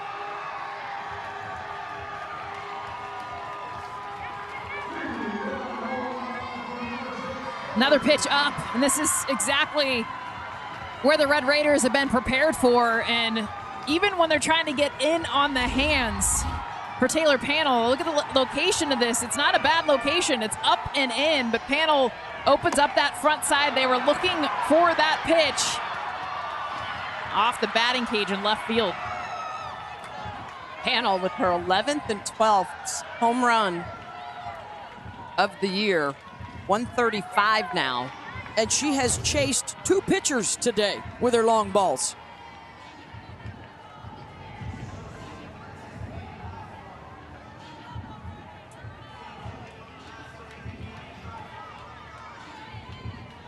"50 combined runs for a new super regional record." They're not done. And the production from the transfers.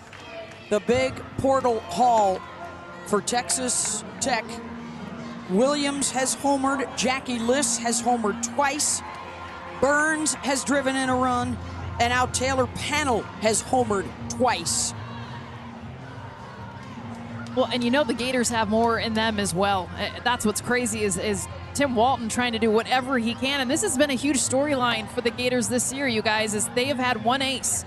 And it's been Keegan Rothrock, and she has pitched more innings than any other pitcher in the SEC because they don't have a number 2. Ava Brown went down with an injury, has still hit. But he's trying to find something to stop this run. Holly Rowe? Well, it was an interesting moment pregame. I saw Tim Walton gather all of these pitchers up in a conference in the outfield. He is telling them that it was going to be all hands on deck today. So all of these pitchers from Florida knew this was a possibility, that their name would be called, and they have had a mindset to be ready when the moment arrives since pregame. And this will be the first postseason appearance for Allison Sparkman. And just her 12th appearance of the year. She has thrown 13 1/3 innings. And now coming on to face Nigeri Kennedy.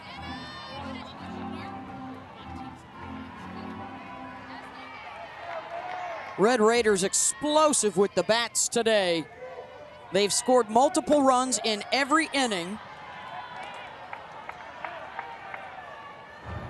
They have homered in 3 of the 4.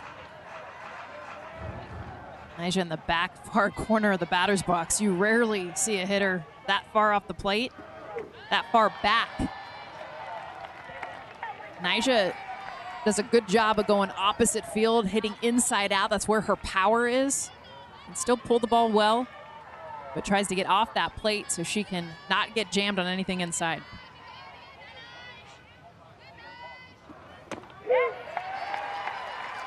Strike across the inside corner. They read that she's stepping into the pitch, so they work her on the inner half a little bit.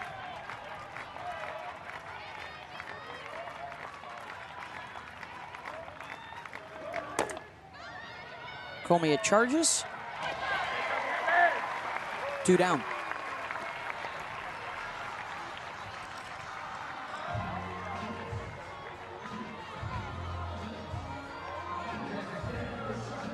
Here's Logan Holloman. Holloman, not a lot of chances this year because she's been more of a defensive specialist, but she's been good in this 9-hole, rolling over the lineup with her at-bats. Just 8 hits on the season coming in, but she's been on base twice with a walk and a single and has scored both times. With Mia Williams on deck. Coming up for the 4th time today. Holloman snared by Sparkman. And that ends the inning. But for the first time in her career, Taylor Panel, not once, but twice, out of the building. Big lead for Texas Tech.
Welcome back to Gainesville, a very entertaining game, 13-7, Texas Tech leads, and I'm here with the Red Raiders head coach, Jerry Glasgow. Coach, a lot of fireworks in many different ways today. How is your team trying to regain their composure? They've had a warning. What are you trying to say to keep that poise?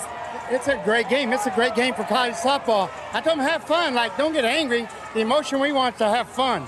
The emotion we want is to enjoy the moment. Playing in a stadium where they're used to winning national championships and SEC championships. A great coach, a great team. Have fun, enjoy the moment. And once we understood to have fun and got away from the angry part, we were fine. Tell me a little bit about Nyjah. She's been in and out today. What do you see going on with your pitcher? Confidence. Everything, the game of softball is all about being in the right state of mind. And now it's like telling her how easy. It's easy. The game's easy when it's easy. It's hard when it's hard. And right now, the game's easy for her. In the first couple innings, it was hard for her and KT. But we're learning. Like, this is a game we needed. This is a challenge that we need to be where we want to be next week in the World Series. And they're testing us and making us a better ball club. Thank you, Coach. Thank you. All right, there you see Jerry Glasgow in his second season, and what a turnaround it's been with the arrival of Kennedy last year, and then 3 All-Americans in their portal haul this year. 7 starters in the game arriving with Glasgow over the last 2 seasons. They played for the national championship, lost to Texas in 3 games a year ago, trying to get back again to Oklahoma City, and Kennedy induces the pop-up of Comia. 1 down. Here comes the top of the order. Well, Kennedy's been good since re-entering. Retired 6 in a row. Shoemaker has walked and scored twice, setting a new runs record for a single season at Florida, now with 92.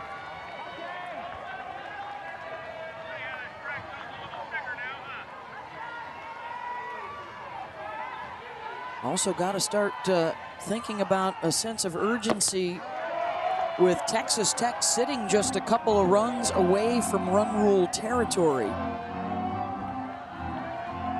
With the 6-run lead here in the 4th. Florida obviously goes back to being the home team today after they were the visitors yesterday in game 2.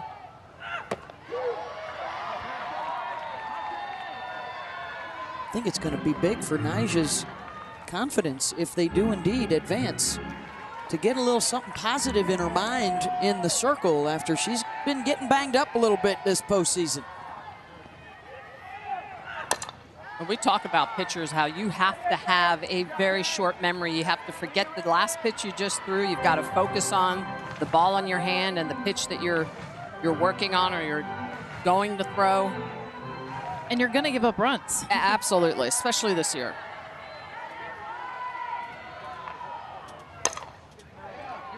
Foul. I think the hardest adjustment for Nyjah Kennedy and every pitcher across the country, but really Nyjah, is the fact that she's used to swing and miss. She wants to strike out batters. So even now she's been hard on herself if there's a hard hit out or, any kind of hard contact, because that just did not happen last year.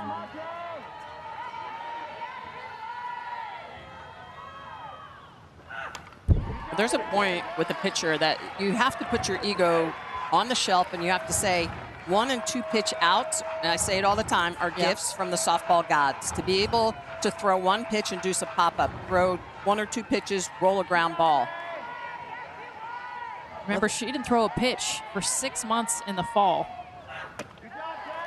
because of an injury, and that's massive. I mean, Smitty, you can speak to this, but, even Tara Archibald, their pitching coach, said we weren't able to work on anything. She did not hit or pitch for 6 months.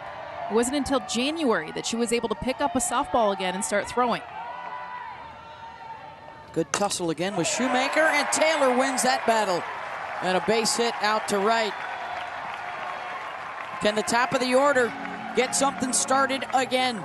They did so in the first and again in the second. And here comes Erickson.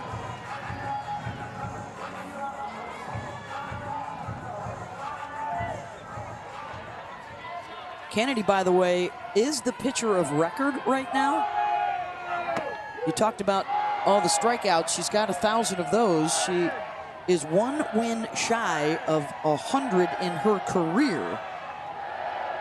in which she would join some of the greats in the game with those type of numbers like Kat Osterman, Monica Abbott, Jenny Finch, D'Lo with the velo, and possibly an Olympic teammate in Megan Farimo, who did it recently at UCLA.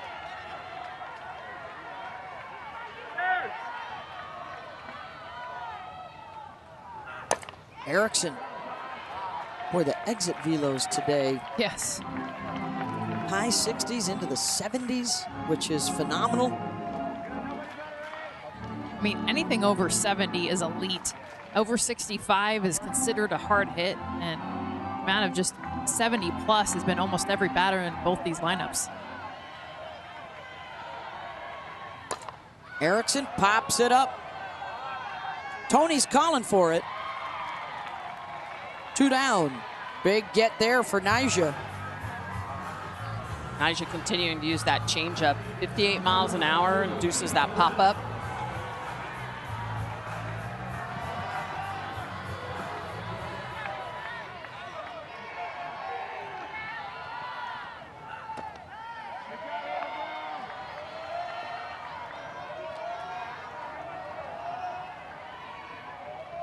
Ava Brown. 3-run homer last time up. She's hit a couple in this series off of Kennedy.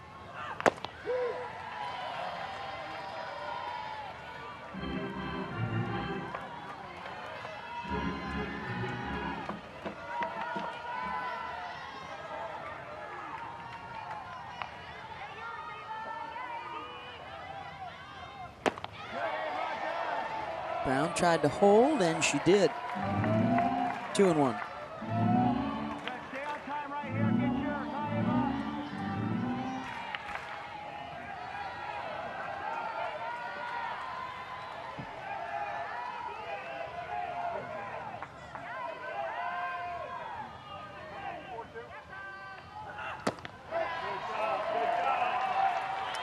Good take for Ava. This is hard. This is hard for both pitchers because these are strikes. I mean, this is middle of the plate.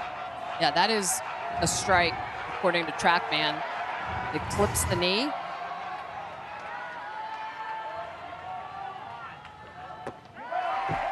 And loses her, ball 4. 2 on for Townsend Thomas. And are they going to make another pitching change?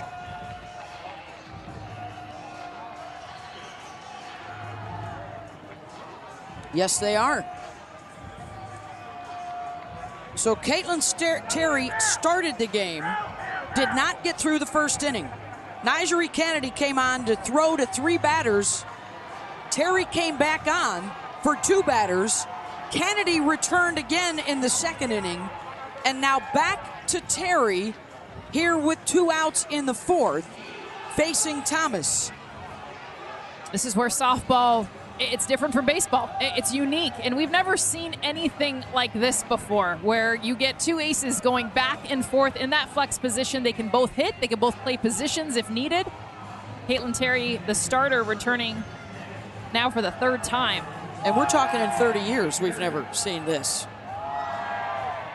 Well, we've probably never needed it in the previous 30 years. The offense is so hot this year. And this is matchup-oriented. Thomas is left-handed, so bringing the lefty in to try to get the 3rd out of the inning. We've talked to coaches about this, you know, with the offensive onslaught and the advantages of scouting, of video, of the analytics, and how they can really help the hitters quite often more than the pitchers. I mean, technically, Caitlin Terry can come in just to face Townsend and then put Nyjah right back in for the righties that are after this. That's how crazy this is. Yeah, and you've got to be ready on the dugout. If you know you're in and out, you've got to be able to keep your rhythm, know that you're warm, be in an environment. Because if you come in a second time in the inning, you don't get warm-up pitches. A lot of people don't realize that. You don't get warm-up pitches every time you come into the circle. You get them at the beginning or you get them once per inning. Thomas is 0 for 2, does have a home run in the series. And that's a hard hit ball. That'll scoot out to right. Runners will hold, and the bases are loaded for Kendall Grover. With 2 outs here in the 4th.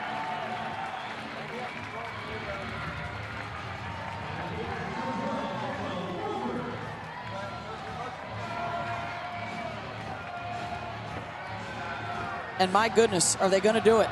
You called it, Jess. Are they going back to Kennedy? Yes, they are. She came in for one batter. Was that one pitch? Yes. Yeah, it was it was all matchup oriented. I mean, we could see this 10 times. Literally, each pitcher going back and forth. And you're right, Smitty. Nyjah gets no warm-up pitches, so she's coming right back in. Of course, she was just in this game about 3 minutes ago.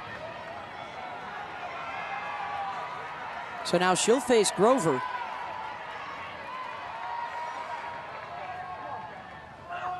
Oh, and you talked about having to check your ego. I mean, it's got to be difficult for these two arms. They want the ball. They want the big moments, and they are going back and forth right now. Hoping to help each other out, I guess. Grover, foul. But you want the win, and ultimately, this is the biggest win of the year. This is the one that gets you to the Women's College World Series.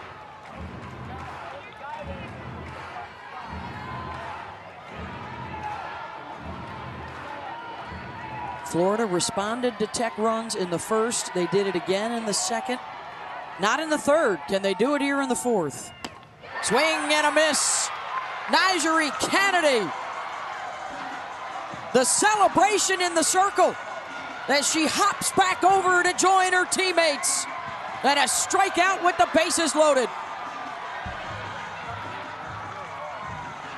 Well, how about the senior? This is what it's all about. Her career on the line. She wants to live another day. Bases loaded. Look at the movement on that pitch. The rise ball, the emotion. Nyjah Kennedy is back in a big situation.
Nyjah Kennedy, the huge strikeout with the bases loaded, and the reacts from the All-American.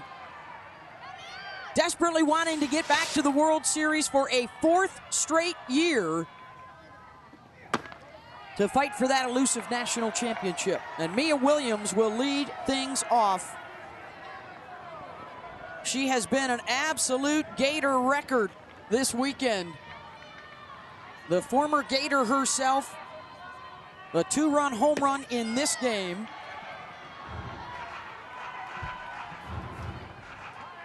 Also the game-winning home run in the opener of this series. And she's played with emotion too. I mean, we've seen her stomp at home plate. I mean, absolutely lose it on her home run. The emotion she has showed. Jammed her, And that'll stay in the yard. Shoemaker's got it, 1 out.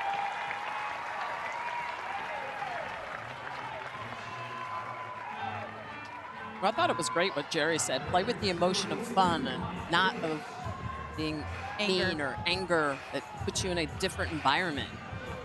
Well, there's no need for it. I mean, this game is just drunk. Like, it's crazy. And so you get to be a part of this game.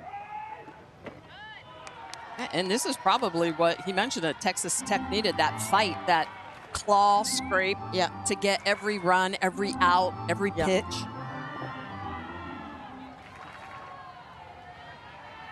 Davis.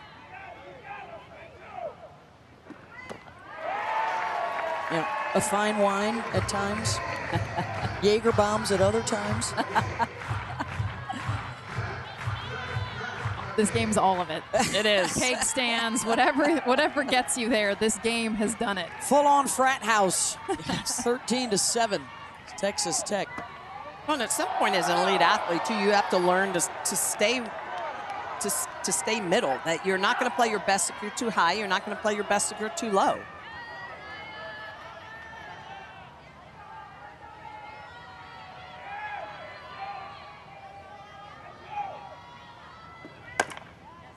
Davis. Comey's got it. 2 down. We just saw Jerry Glasgow over there in the third base coach's box. Self-professed softball dad for the first 40 years of his life and got into coaching late. Was not a head coach until the age of 60. Long time at Georgia assistant, then on to Louisiana, and now the last 2 years here. And they have built something special.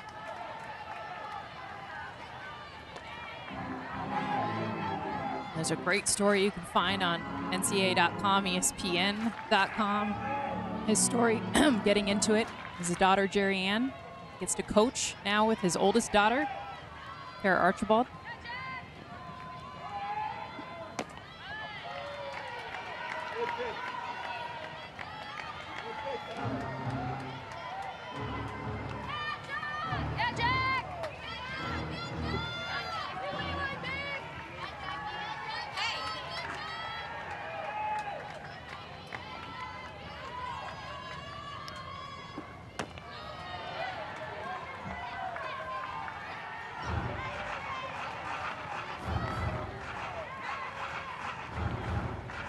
Some folks in the softball world don't like the way that Texas Tech has done it.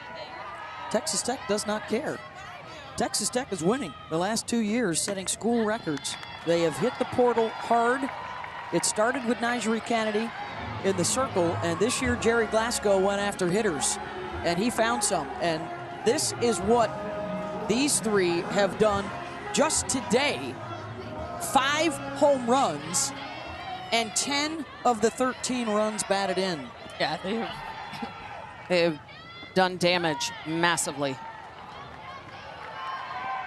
Well, it's a payroll like none we have ever seen in the history of the sport. Honestly, in women's sports, period. The days of NIL.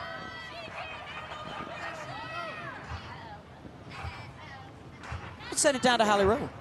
Hey, well, guys, Jackie List getting on base right there with a walk. I just wanted to bring up the story you touched on earlier. She was a terrific player at Southern Illinois before transferring into Texas Tech. But Jackie List does not hold all of the records. It is her aunt, Becky List. Take a look. I went to the record books. Becky is still #1 in all-time batting average, 362. Jackie List, 353. She said her aunt taught her her swing, a lot of what she knows about softball. I love it that they're 1-2 in the record books. So cool. And Jackie, talks about how it was Aunt Becky that taught her everything she knows. She's got that same swing she's had her entire career going back to high school. Grandpa Joe played 8 MLB seasons. They are a baseball, softball family.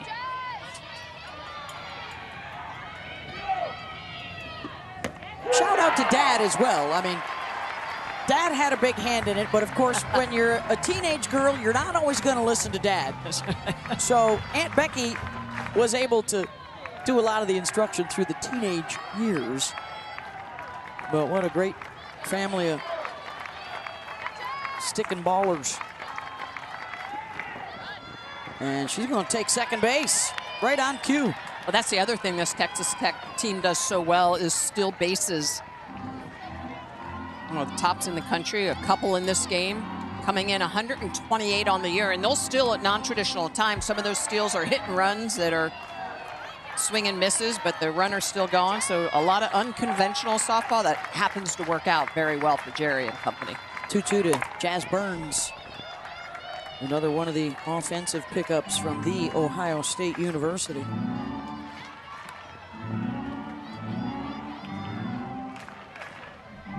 Has driven in a couple of runs in the series. A new super regional record for combined scoring for these two clubs.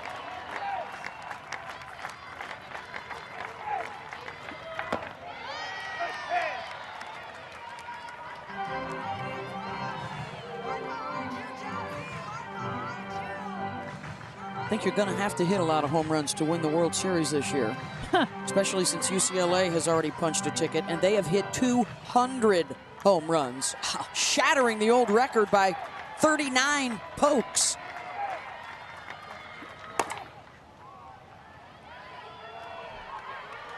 Great pitching from the Alabama Crimson Tide. Of course, Jordy Fromm and Alexis Jensen, a terrific combo at Nebraska. They're back. And how about Arkansas?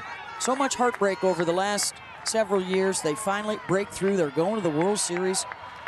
They'll be calling the Hogs at Hall of Fame Stadium. All gets underway on Thursday. We got 3 more teams to get there today. And the Mississippi State Bulldogs are now beating Oklahoma 6-0. Delaney Everett is throwing a 2-hit shutout with just a couple of innings to go, trying to upset the 3 seed and the 8-time national champs. 3-2 pitch from Sparkman. Ball 4. That was a heck of a bat from Jasmine Burns. Held off 6 pitches. Really working the new pitcher, Allison Sparkman. Get the second walk of the inning. 5th walk of the game given up by the Gators. Hit batter. But that's one of the things this Texas Tech team does, coming in one of the hardest to strike out, just 154 Ks, team Ks. Now over 290 walks. And just 2 today.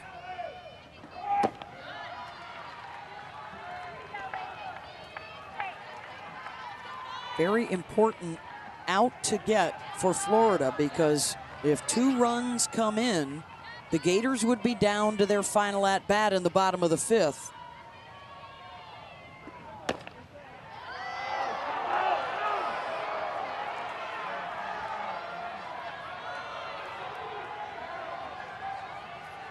Smaller zone today, both sides. Which is also why the ball's leaving the yard. I mean, in an offensive year, you've got to give the pitchers a chance. Yeah. Yes, yeah. Call the strikes, call the corners.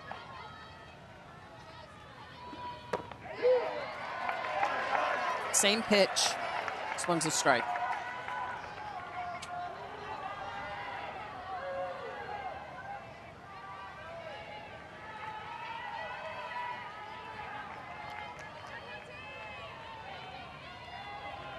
2-1 to Terry.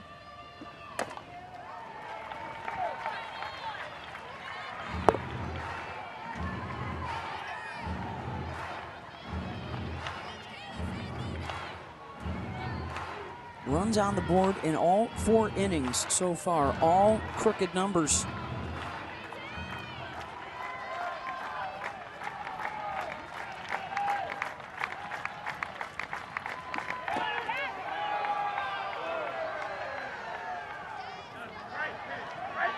Full count. It almost looked like that hit Terry, or that she was leaning. Did she try to lean into it? Look the way she's going to lean into this. Looks like she does lean into it, and it does hit her. Wow, she wants to hit. Huh. And the catcher said nothing.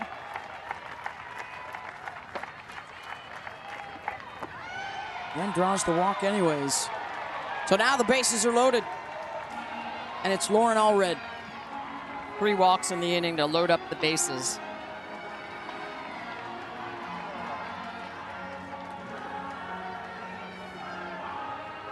They've had a solo home run a 2-run home run, and a 3-run home run today. And now they've got the bases loaded for Lauren Allred.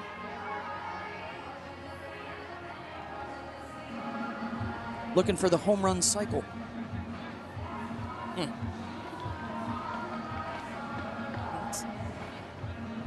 Tough environment to throw in a game 3. We mentioned it earlier. It's advantage batter. They know what you've got, and so much technology nowadays, but that's why I do really feel like we have to talk about the game, the number of walks. There's a lot of home runs, over 1,800 home runs more this year than there have been in previous years, but it's the walks. We're talking thousands of more walks this year, Division I softball. 7 of them in the game today. So here we go with Lauren Allred. Bases loaded and 2 outs.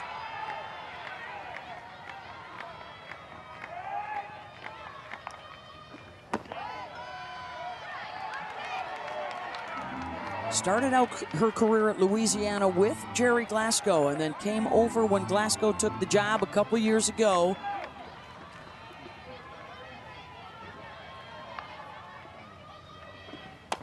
Has been one of those players that's been critical with all the new faces to find the chemistry. Started last fall when they all got together.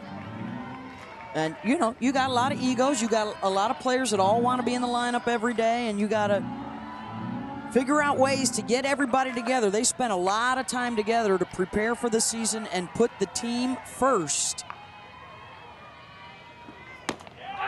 Over 50 different batting orders, over 40 different defensive alignments, trying to keep everybody happy, trying to keep the hot bats in the game week in and week out. And in a case like today, making sure one of his defensive specialists, Logan Holloman, is out there in left field to start. What you got, Holly? Well, they credit a lake house near Lubbock. They would go to a lake house and use jet skis. They've done a lot of team dinners there. They're trying to build that chemistry, just one jet ski ride at a time, Beth. Much like we do. Good way to do it. That's how we roll. Lakes and jet skis. And now it's a 3-1 count. And nowhere to put Allred. Taylor Panels on deck. She's already hit 2 home runs today. Allred takes a whack at it. Comia, and safe at first is Allred as Erickson could not glove it. And a run scores as List comes in. But this is a great job by Comia. She is super fast. She's an SEC defensive specialist. And this is toss to Erickson. It's a great transfer. Really good direction, but slightly offline, and Erickson probably needs to be able to catch that. Remember, she started in the catching position before moving over to first base midway through this game. 3rd error for the Florida infield today. And I would put that as E3. I feel like, okay, Comia did a great job making that play. In no way is that an errant throw. That's a ball that needs to be caught. Here's Taylor Panel. If you're just joining us, there has been a lot of tension, a lot of back and forth, some bad blood between the two sides today. And wouldn't Texas Tech love to end it with a run rule? If they can get another one on the board right here, Florida would have to score a run in the bottom half of the inning to extend the game. Panel flew out in the first and then homered in the 3rd and the 4th.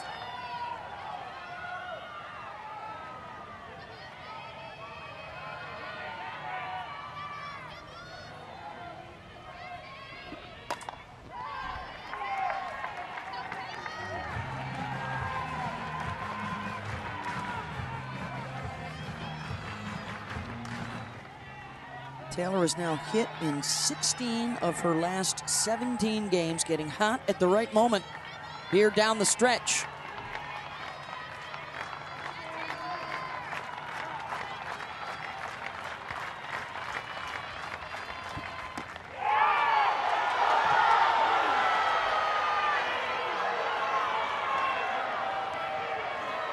That one was off the mark, 2-2.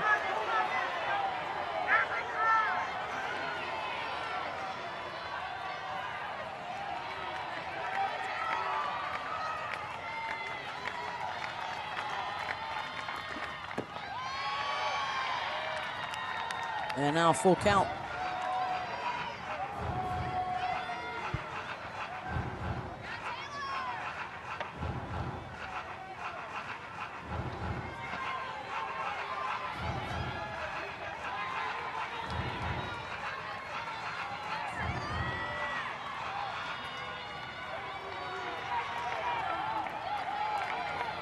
Three-two pitch coming from Sparkman. Bases loaded, 2 out.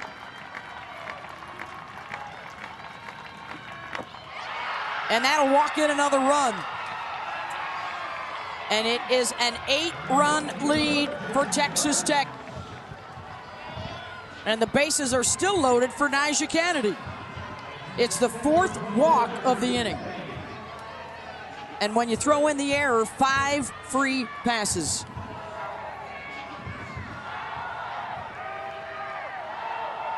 Kennedy is 0 for 2, a strikeout and a ground out.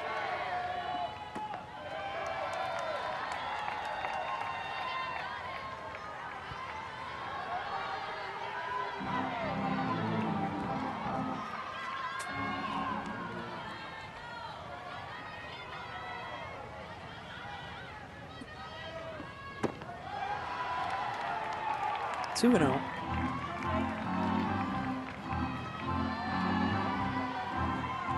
Not what Tim Walton and the Gators were looking for today. Now that they're down 8, there's 6, 7, and 8 batters in the bottom half of this inning would have to score a run or the game ends. In the dirt, 3-0. And I don't see any arms up in the Gator pen. Struggling with that strike zone, just trying to get the ball over. You can see her looking into the dugout.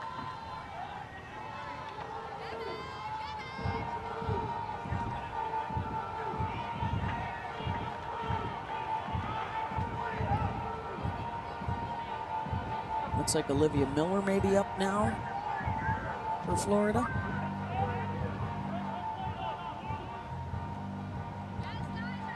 What a return for Mia Williams. Will she get another at-bat, or has Texas Tech put this one out of reach? Nyjah does have a grand slam on the resume. Earlier this year, actually opening weekend against North Texas.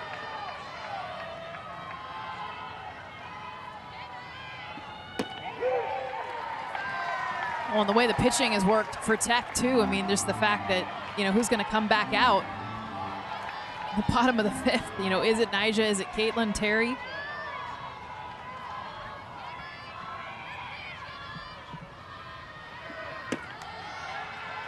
And that'll walk in another run.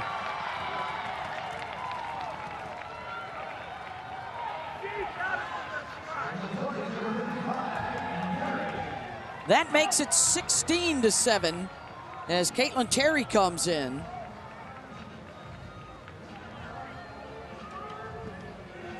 And now Tim Walton has to make a move.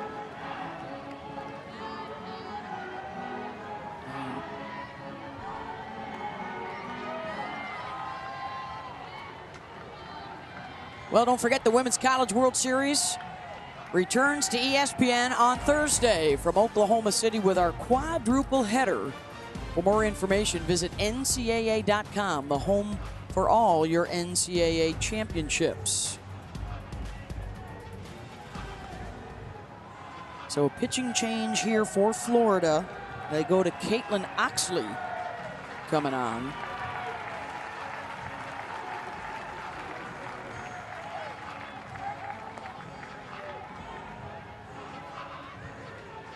And Texas Tech will counter with a pinch hitter here, Desiree Spearman.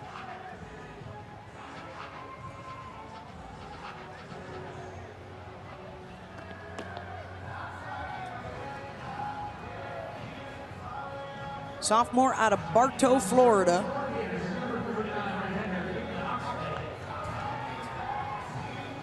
'24th appearance of the season. 4-2 on the year, and comes in here with the bases loaded.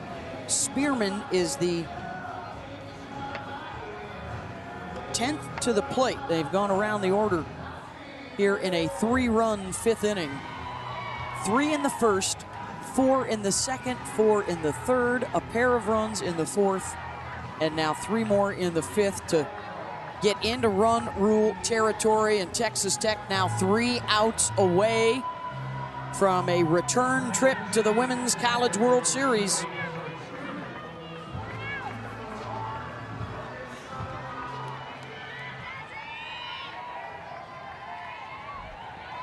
Spearman, the junior from El Paso, steps in.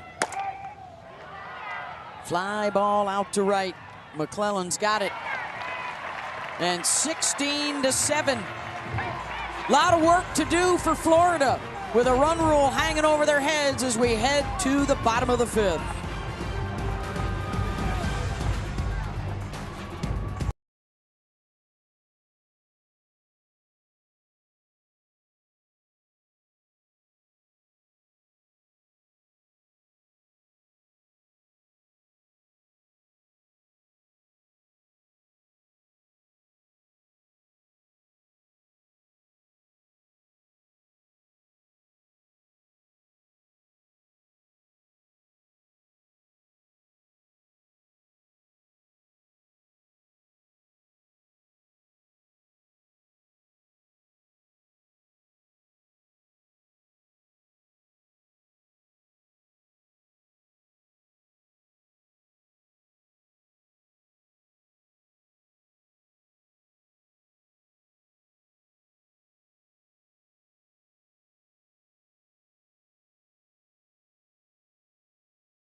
The NCAA Softball Super Regionals are presented by Capital One. What's in your wallet? You know, the 3 big All-American transfers who played at the World Series with different teams last year are on the verge of a return trip with a new team this year. Texas Tech 3 outs away from eliminating Florida to advance for the 2nd time in school history. All have played a big role this weekend to help the Red Raiders. And now Nigeri Kennedy will try and close this thing out with the run rule in effect here in the bottom of the 5th. Kenley Cahalan, one of 3 seniors in the lineup today, trying to extend their seasons. Her and Jocelyn Erickson and Kendall Grover.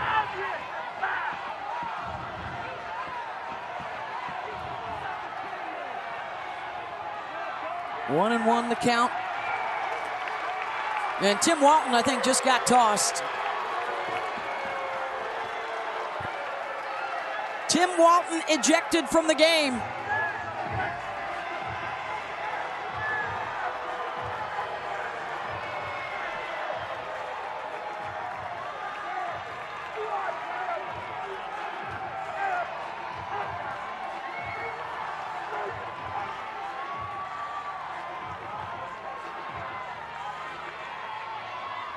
It has been a hypercharged environment right from the start today in Gainesville. And it will include the ejection of the Florida head coach. Kennedy gets a swing and a miss, 1-2.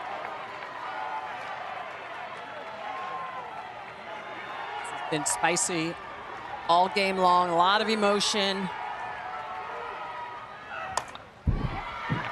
Kennedy. Fans in the back standing. Well, as Jerry Glasgow told Holly Rowe earlier, they have not played in this kind of environment all season. And he thinks there will be things to take with them to Oklahoma City if they advance that will help them out fighting through the adversity today. You play in front of loud fans. That's going to happen. This has been intensity. It has been everything you could possibly hear, see, warnings issued to dugouts, ejections, and the fans have been screaming the entire game. Cahalan blasts that one back up the middle for a base hit. How about the senior? I mean, that's a tough environment to be in. Your coach gets ejected. It's potentially your last at bat in a Gator uniform. She drives it right back up the middle. I almost feel like Tim Walton coming out and arguing for her helped fuel this at bat. I mean, he was arguing against the strike that was called against her. A lot of times, managers, coaches will do that to ignite their team. And yet another pitching change for Texas Tech. Kennedy out, Terry back in.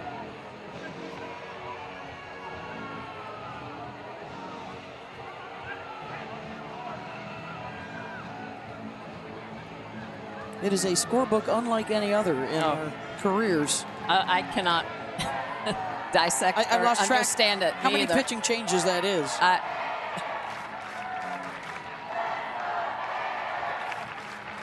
I think our crack research staff has been on it. I mean, look at the bullpen for Tech. Yeah. Same pitcher. Caitlin Terry starts this thing, and just look at this game. This is this game. 5 innings. 6 pitchers, but it's the same 2. Well, and since they've really been the back and forth the last 2 innings, they have done a good job of shutting down the Gator bats. And this is like nothing we've seen. I feel like they have to almost create a rule to prevent this from happening. It's never happened before. So back to Terry. And Cassidy McClellan.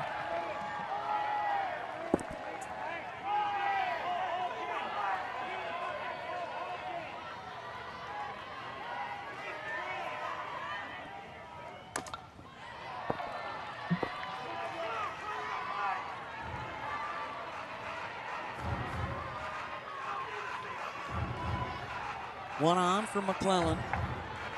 Down 0-2. Last time Caitlin Terry came in, she faced one lefty. There's one lefty right now. Could be for the batter, could be for the inning.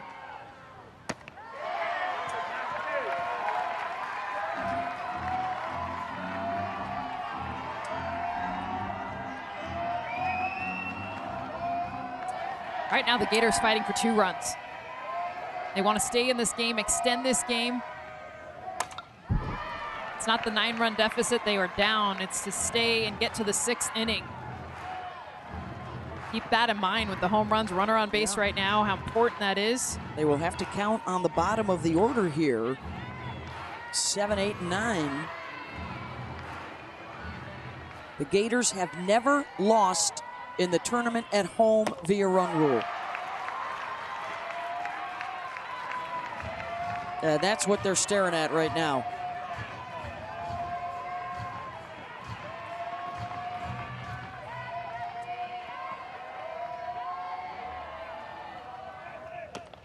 Swing and a miss. 1 down, and Texas Tech 2 outs away from Oklahoma City. Caitlin Terry going upstairs on this lefty-lefty matchup. Nice rise ball, good late sharp break, puts it right underneath the hands. Picks up another strikeout. Julia Desiderio will be the pinch hitter here.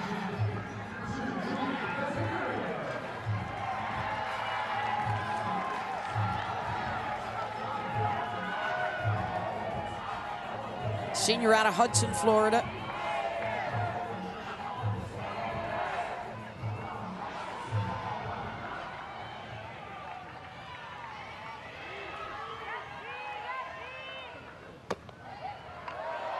Terry just missed it away.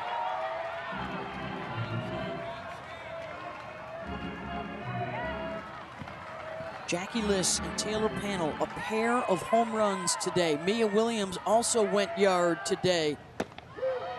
Just an offensive explosion with the 16 runs on the board. They've scored every inning. And it all started about 5 hours ago with a hit by pitch and a 2.5-hour weather delay. And the fireworks started right out of the gate.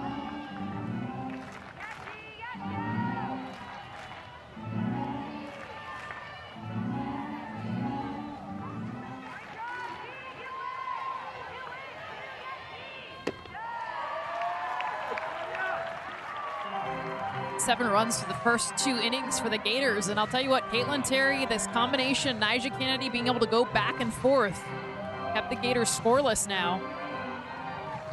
Yeah, 2.5 innings. Yeah. It's been the back and forth. When that started, that's when the Gators were shut down.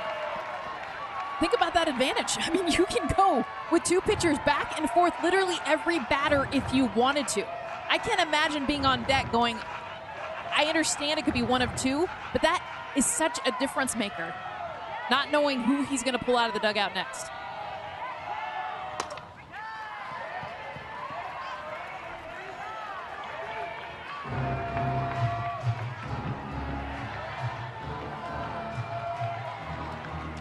Count goes full.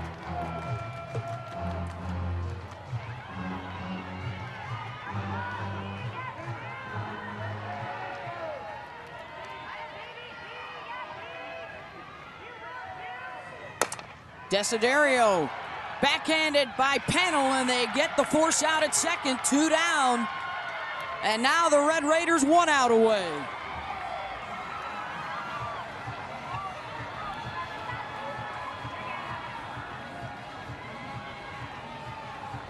It's the number 9 hitter, Gabby Comia.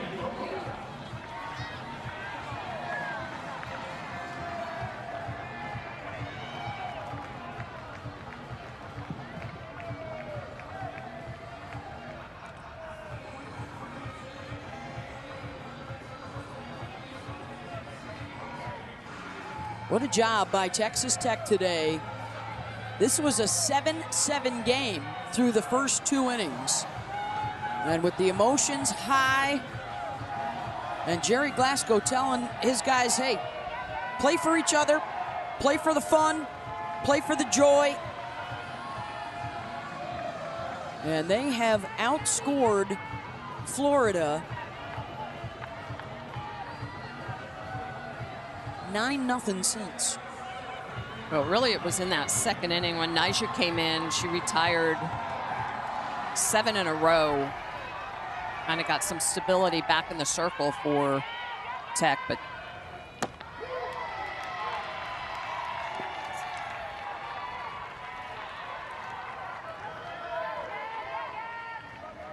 Gabby does have a hit today. And Taylor Shoemaker's on deck. That's what Florida wants. Get it back to the top. The All-Americans.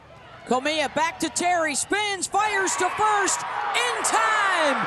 And Texas Tech wins it in Gainesville to advance to the Women's College World Series. Ruling on the field at first base is that the runner was out. This is a Florida challenge.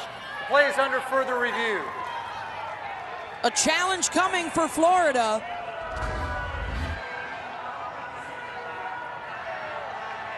And this one won't take long. She was out at first.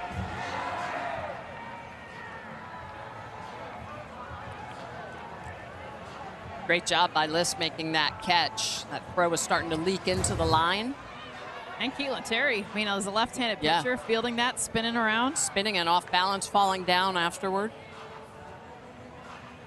That should not take long.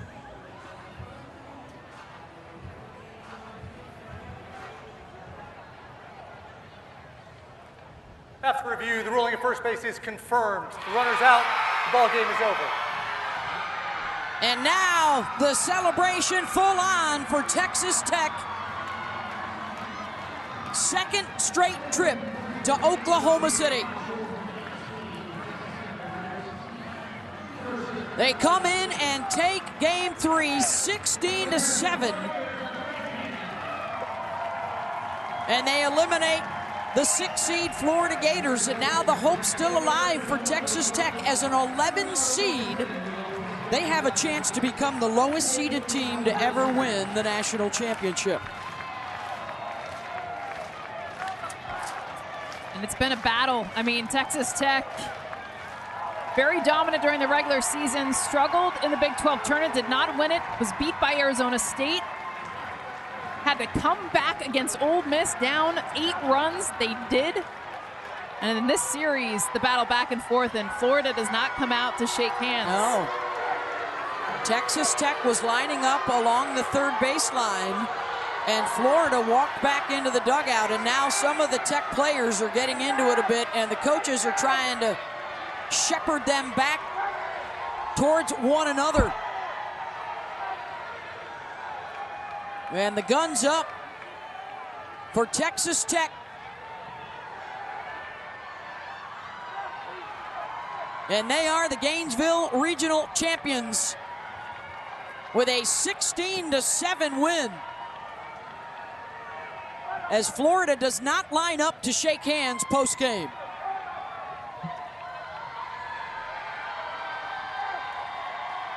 I don't think I've seen that in a super regional. Texas Tech fans are celebrating with their team over by their dugout. They got the Super Regional Championship hats. They're headed back to the Women's College World Series. And Holly Rowe is standing by with Nyjah Kennedy, who's getting some swag for herself as well. Holly? You had to get your hat, right? Yeah, I had to. We're going to Oklahoma City. Nyjah, this has been a crazy postseason for you. You came in today and really gave a great performance, coming in and out, having some ups and downs. How did you mentally power through today? Yeah, just wanting to win, honestly. Coach Glasgow kept saying we're 21 outs away from going to Oklahoma City, so you have to leave it all out there. I mean, they want you to have the trophy, as you should. Yes, really good. You know, there's been pressure on this team all year. You brought in a lot of people. Yes. You wanted to get back to Oklahoma City. How did you let that pressure fuel you today in a positive way? Yeah, I think we were just playing for each other. I mean, our leadoff batter gets hit I don't know how many times. They didn't want to shake hands at the end of the game. Like, we're playing for each other. And we're the only team that did it. Okay, I want to bring in Caitlin Terry because, Caitlin, you're coming in and out. This was a wild game. How were you able to mentally stay prepared, coming in and out, even for a batter at a time? Yeah, I mean, it's something that we prepared for. We did this earlier in the season, and something that me and Nyjah just bounced off of. I think keeping me in the dugout and not putting me in right field was probably the best decision, and honestly, just having Nyjah's back and my team's back. You have had to reinvent yourself as a player in many ways this year. What is it like to achieve the goal, getting to Oklahoma City, despite all of this work? I mean, it's insane. This team deserves it. We work hard every single day, morning through night. Like, this team deserves it. Let's go. All right, let's go. We'll see you in OKC. Let's go. Thank you.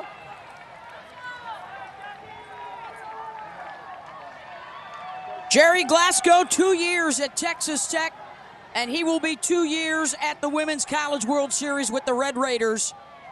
And they will begin play Thursday at noon Eastern on ESPN against either Oklahoma or Mississippi State. And the Bulldogs were shocking the Sooners late in that game at last check, as they raise the trophy here in Gainesville. The Capital One rewarding performance, another home run today for Mia Williams. Holly? Well, Mia, this was a big storyline, you coming back here. What happened to start this game that got your team so fired up? Yeah, 100%. I just told my team coming in this weekend, first of all, that they need to have my back, especially this weekend. Every other weekend they have my back, but this one especially, they need to have it, and they did today. They really did. They came out of the dugout when you got hit. How did that set a tone for this game and this competitive spirit of Tech? Yeah, you know, that's a tough thing, you know, getting hit every at-bat, whatever, but they always have my back. They're like my sisters, and I'll love them for life forever, so yeah. So when you did get to swing eventually in this game, you went yard. Tell me what you saw on that pitch. Yeah, I knew. So the first pitch, I didn't get hit, so I was like, okay, here we go. Maybe I'm going to get a strike. 2-0, hitters count. I said, you know what? This is going to be the one, and it was, so yeah. You walk off this field with a trip to Oklahoma City. What does that mean to you, who had to really try something new this year and make some changes? 100%. I've never not had a super regional year, which is kind of funny to say, but yeah, no, 100%. Just the adversity. The Bugs were kind of crazy. I don't know if you guys noticed that, but they're a really, really great team, and we knew we were going to face some adversity playing them, and unfortunately for us, we came out on top. All right, how about we see you back in Oklahoma City? 100%. Thank you so much. Thanks. Thank you, Holly. And Mia Williams and the Red Raiders advancing. And they will have a chance to play for the school's first national championship.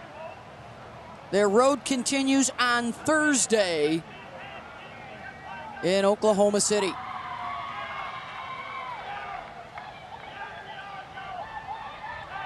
(16-7) the final. The long ball and the back-to-back pitching effort over the last 3 innings for Caitlin Terry and Nigeri Kennedy proved to be the difference. Thanks for being with us, and we will see you soon on the road to the Women's College World Series.